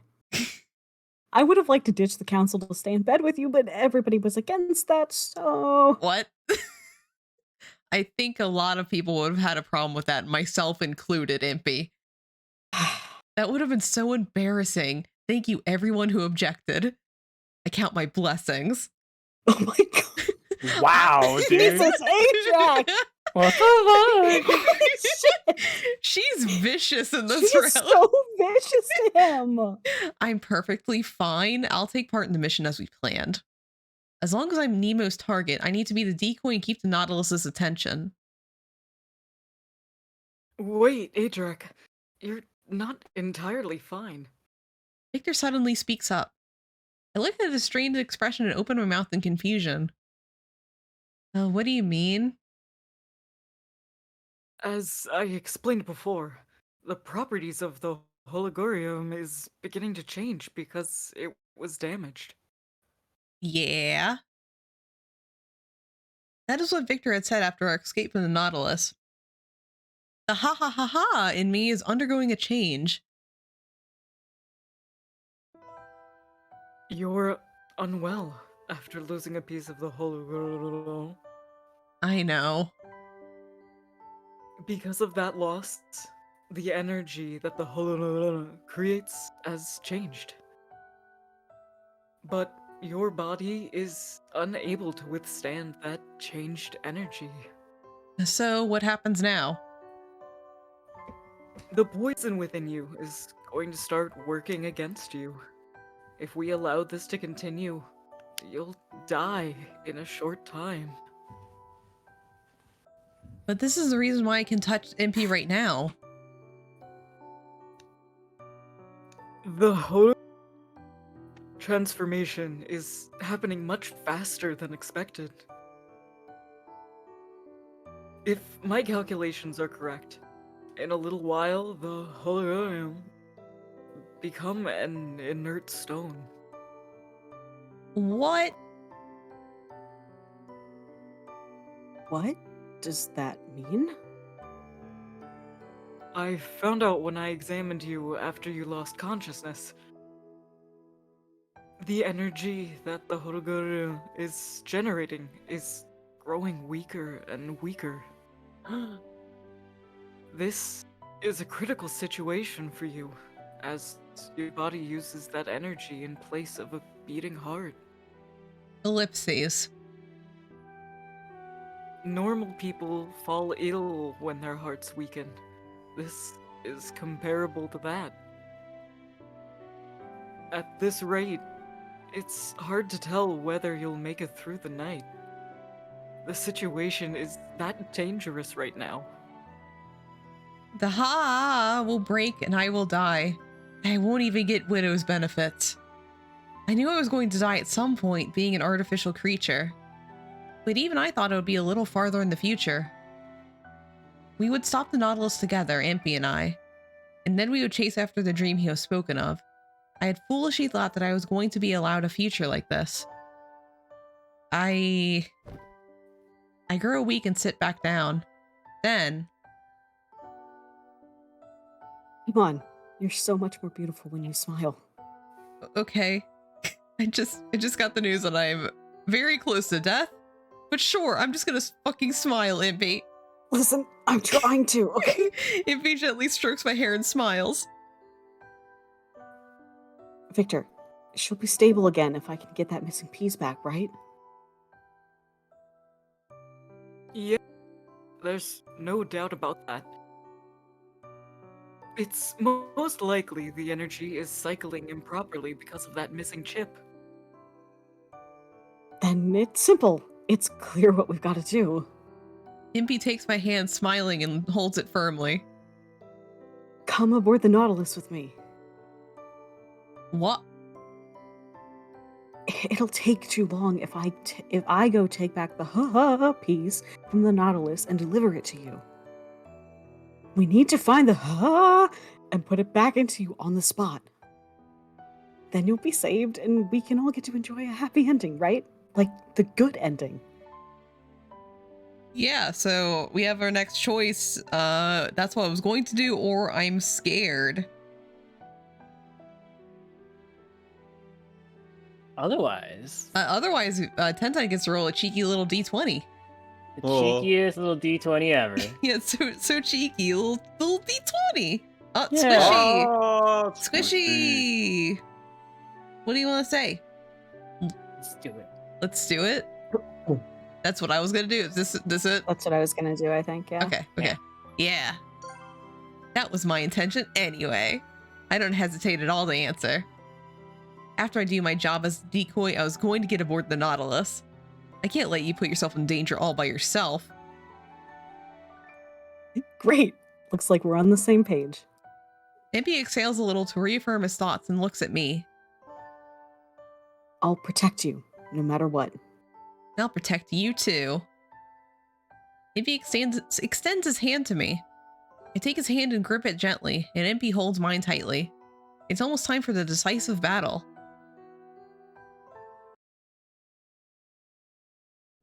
A few hours later. A few hours later. Nemo looks out over London from the pilot house as the setting sun colors its blood red. Nemo has been watching for the past 3 days. Watching as London's residents leave the city in a panic like ants.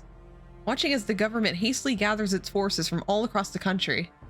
He has been observing the world from a high above, among the clouds. Among Us? Among us.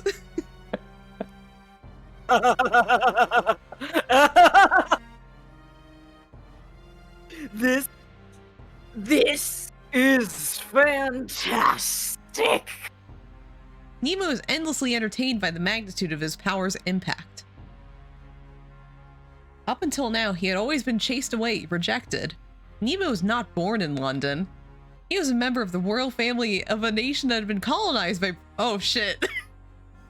Oh shit, colonialism. Oh, no. Oh. Having been stripped of his position as royalty, Nemo headed to Britain alone. It's hard to imagine now. I completely forgot that he was royalty Oh my from God. a colonized country. But before he wouldn't say Justified. Yeah, Nemo was a prince. His life was twisted in the aftermath of war. It wasn't out of- Nemo's justified. Yeah. Everything Nemo's doing is justified. Yeah, it's all justified now. It wasn't out of a need for revenge or in submission. He just wanted to learn about the science and technology that Britain had. His mind was probably already broken when he had witnessed firsthand Britain's staggering military power and utter destruction. Holy shit! The power of science that had trampled over his own subjects and family was not a target of his spite. On the contrary, it became an object of his awe and worship. He had studied in Britain, hiding his true identity, and was welcomed into the Royal Society for his immense talent in science. However, he was always in too much of a rush. Anything can be done in the pursuit of power. Due to his radical ideas, he was expelled from the Royal Society. In the past, the British troops trampled over their own nation in pursuit of their immediate goals. It should be permissible, then, for him to trample over others in the pursuit of advancement of science. However, none agreed with his thinking, and he was driven out of his home a second time. Then, even his master, Isaac, left him and disappeared to parts unknown. Nemo had always felt powerless. Why wouldn't anyone understand the importance of his research? Why wouldn't anyone appreciate his greatness? His mind was always swirling with dark thoughts such as these, but things are different now. His mind is clear. Looking down from his throne in the sky, the people all look like ants. The British government poured a tremendous amount of money into the redevelopment of the city to create Steel London. Nemo can reduce the same city to a sea of cinders. Nemo feels no sense of powerlessness by now. Nor does he feel any sense of self-denial. All there is bottomless intoxication born from a sense of everlasting, all-encompassing omnipotence. Yes, that's right. I am the one who will lead humanity onwards. In Asia, there is a tale of a lioness who pushed her cub through an abysmal valley. It wasn't an act of hate. No. It was because there was love there. Because she knew the cub would one day become king of the beast. That's why she put her child through such harsh tests. I understand now, Master Isaac. It's because you saw potential in me, because you loved me. That's why you abandoned me, isn't it? Hey, Dr. Nemo? What? What is it? It better be something worth interrupting my sublime throat. Yeah, the government is making a move. An individual who appears to be the girl that we are targeting has appeared in the gardens of Buckingham Palace. It looks like the government is going to accept out demand. Sorry, I don't know why I said that, but accept out demand.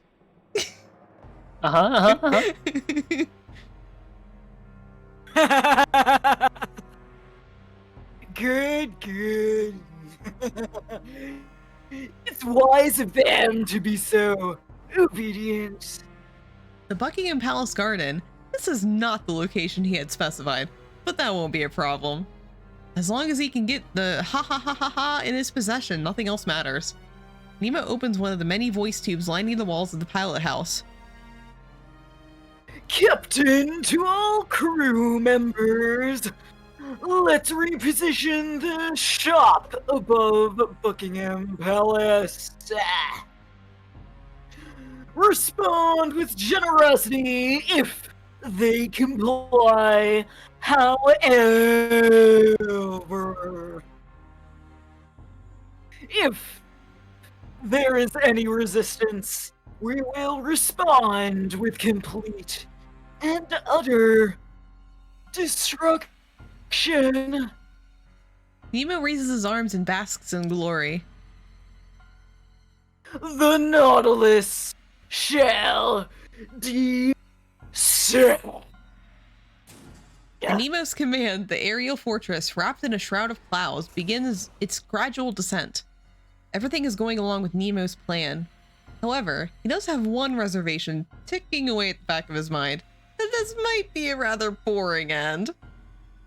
Perhaps things would be more exciting if they tried to resist. That he could demonstrate more of the power that he has obtained. The sky darkens. Victoria is in the palace garden, quietly looking on as the airship fills the sky. Next to her is a handmaid dressed like Adrak, acting as a decoy.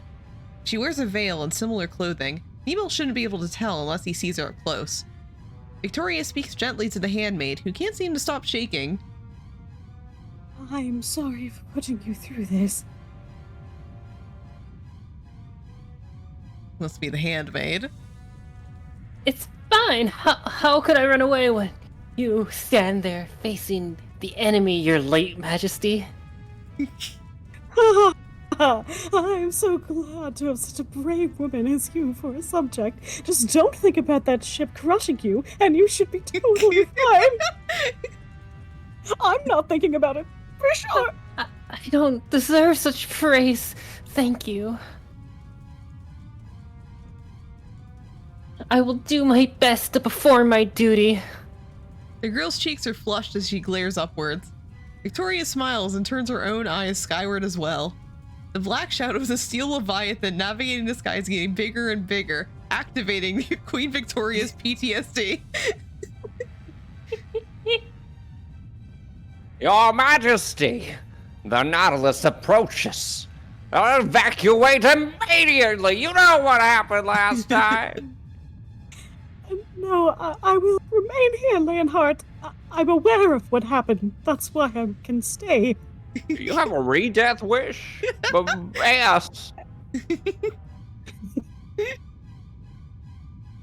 This monster in the air is unlike anything before seen. The soldiers are trembling with fear on the inside, just like me.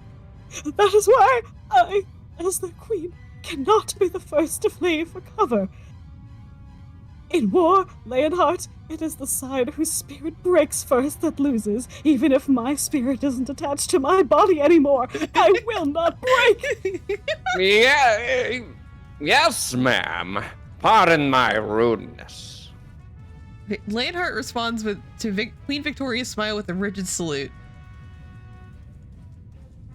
She glares back up at the sky, now filled with steel. It really is terrifying. The sheer appearance of it, its size, the horror of it hanging overhead. There's no better weapon than this to strip the soldiers of their confidants.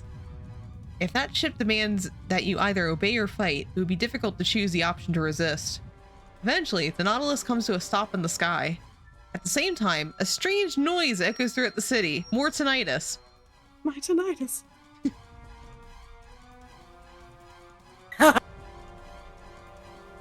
Hello, people of London. How do you do? It looks like you have no intention of resisting. As your teacher, this makes me extremely happy. He has some nerve. Now then, I shall send a small ship your way. Place her on the ship. Oh, he's being more cautious than I thought. I didn't think that he would come down himself, but... By the way, thing a body double won't work. We have a detector with us. Where'd you get that? A what? Well, where'd you get that? Which Who made means that this is as far as he can be distracted.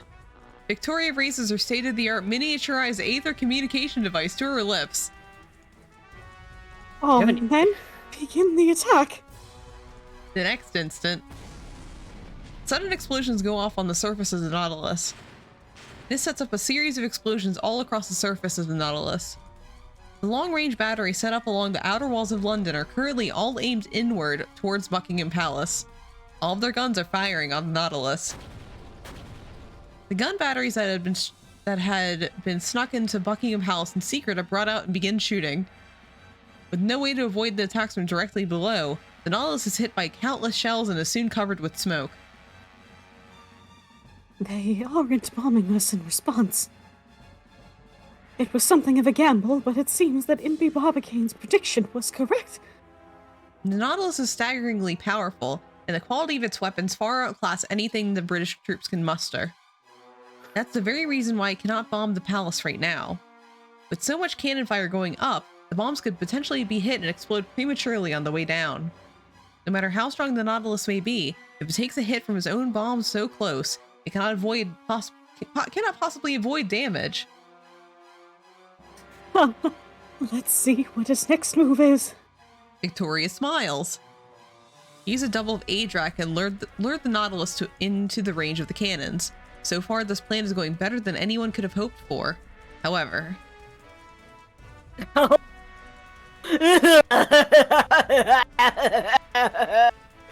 I see.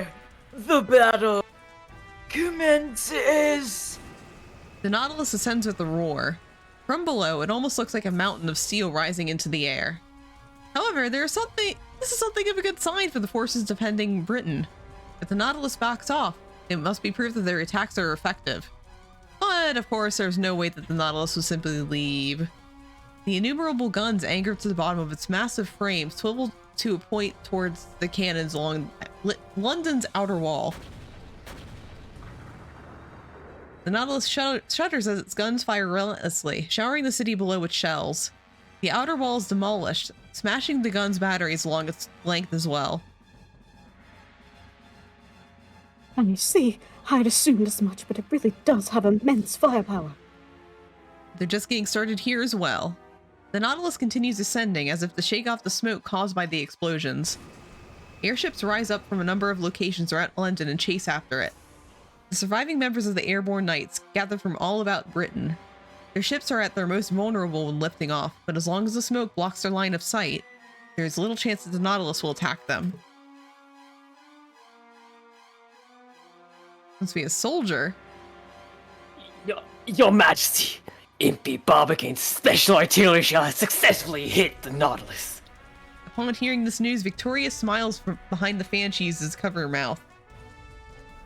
Excellent work. You've done well. Thank the artillery crew for their service. Yes, ma'am. I will relay your words to them. Everything is ready. The sky has been tainted by the fire and smoke of battle, signifying the beginning of another fierce fight in the sky. It's time that you came to regret crossing me. Victoria looks up at the flying fortress with a wicked smile.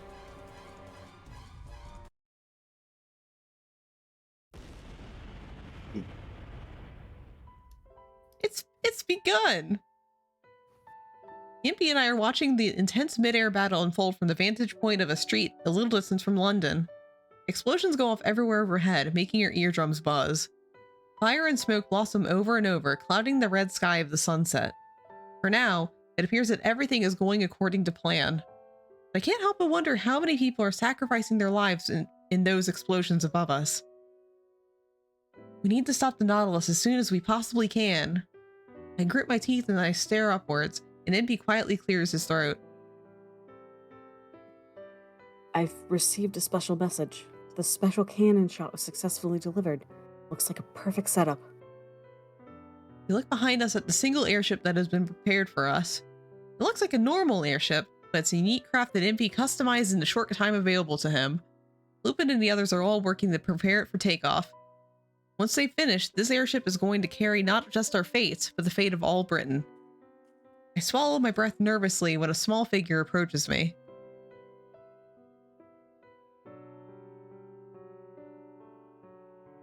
Impey, are you sure you don't need me to come? Deli. You're both too kind. It's both a benefit and a detriment.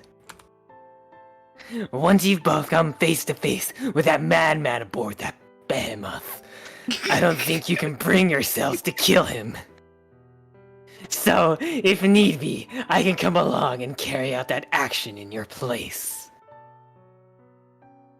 Whoa, hold on there. Let's back this up a little, Deli. You're getting us all wrong. Impey waves his arms to cut Deli off. We're not going up there to kill Nemo. We don't have anything personal against him. We're just gonna stop him. With this knife I found. With words and maybe this knife Adrak found if that doesn't work. We're gonna prove to him that the Oh, you power can of just science- fear that sandwich she makes. What about my sandwich? Please don't bring that up, Ellie. I'm Even my very Sammy? emotionally compromised right now, and I can't relive that before this battle. It's a delicious Sammy, right? It's so good, Adrak! Sorry. We're gonna prove to him that the power of science shouldn't be used like this. Ellipses. Even when a loved one is taken from you, and your last memento of him perverted like this, you can still say that. You really are quite different from me. You're much taller. Yeah, I know that, little buddy. It's alright. Don't call me little. Give it a few years, and you'll grow up big and We've strong. been alive for hundreds of years, Impey. So give it a couple more hundred. Oh my god. Deli looks up and up and up and up at Impey. So a tall vampire, so much taller than him, squinting as if he was staring at the sun, which he is staring at, because it's so tall. You remember when I came to you and asked you if you would join me in avenging our race? Forget, I actually just, had a flashback about that. You punched me so hard. I was kind of impressed. Yes, I'm sorry about that. You continue on your own path. Deli smiles, looking a little lonely, then turns away from us. This isn't my route.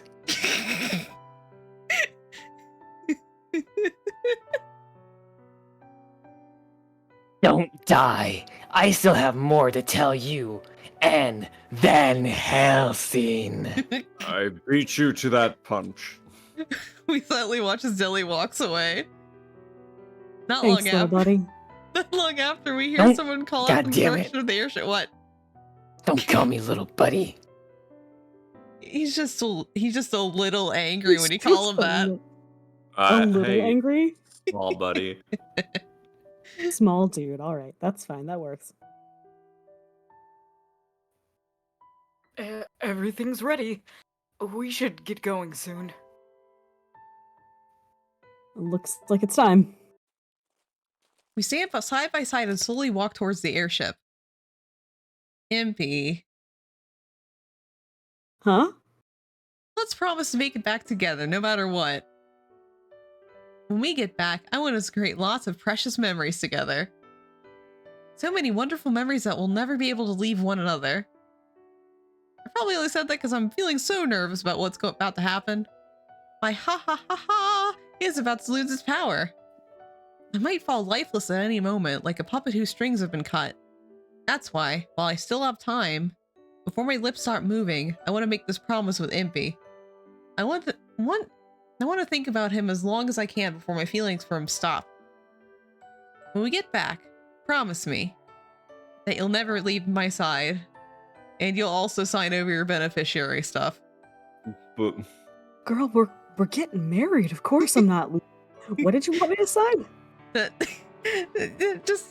you don't need to read it. Here, sign this real quick. No, I'll sign it when we get Maybe. back. Like, we really gotta go. Impey, Huh? that's a prenup.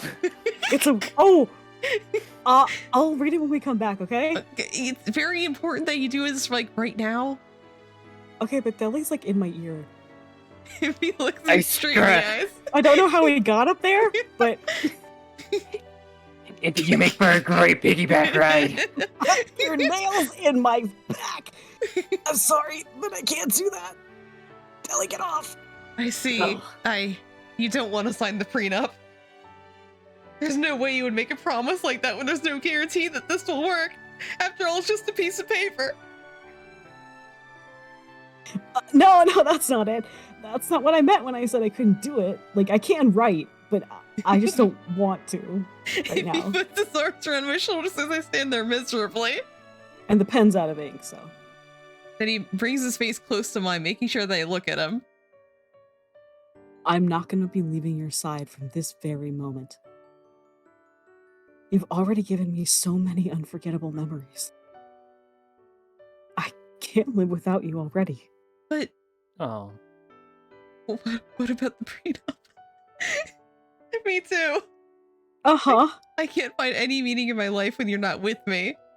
I heard before that the reason why the moon shines is because of the sun's light. Then the reason why I can smile is because of Impey. Okay, that's cute. Oh, that's adorable.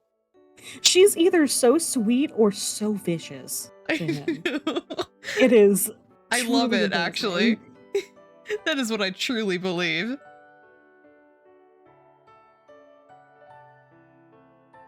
Hey, why don't you lovebirds save all the mushy gushy stuff for when you're back safe? Let's go.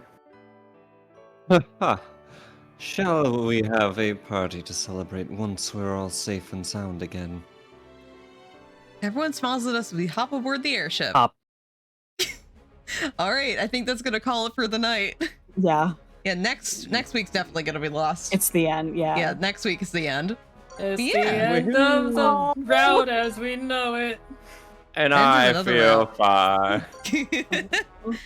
Yeah, so everyone, thank you so much for joining us for more Code Realize Impey route. Next week's definitely going to be the end of the route, so if you want to see the end of it, make sure you show up. Let's see who we're gonna raid.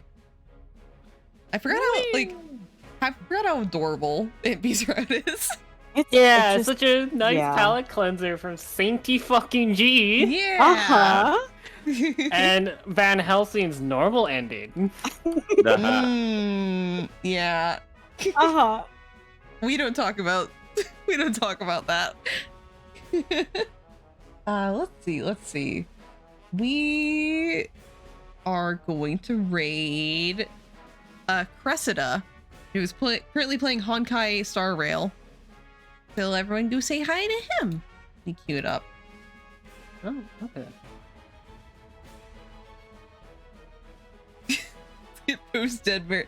We don't know if we're gonna get the normal ending or the good ending, so it'll be a gamble next week what ending we get. Mhm.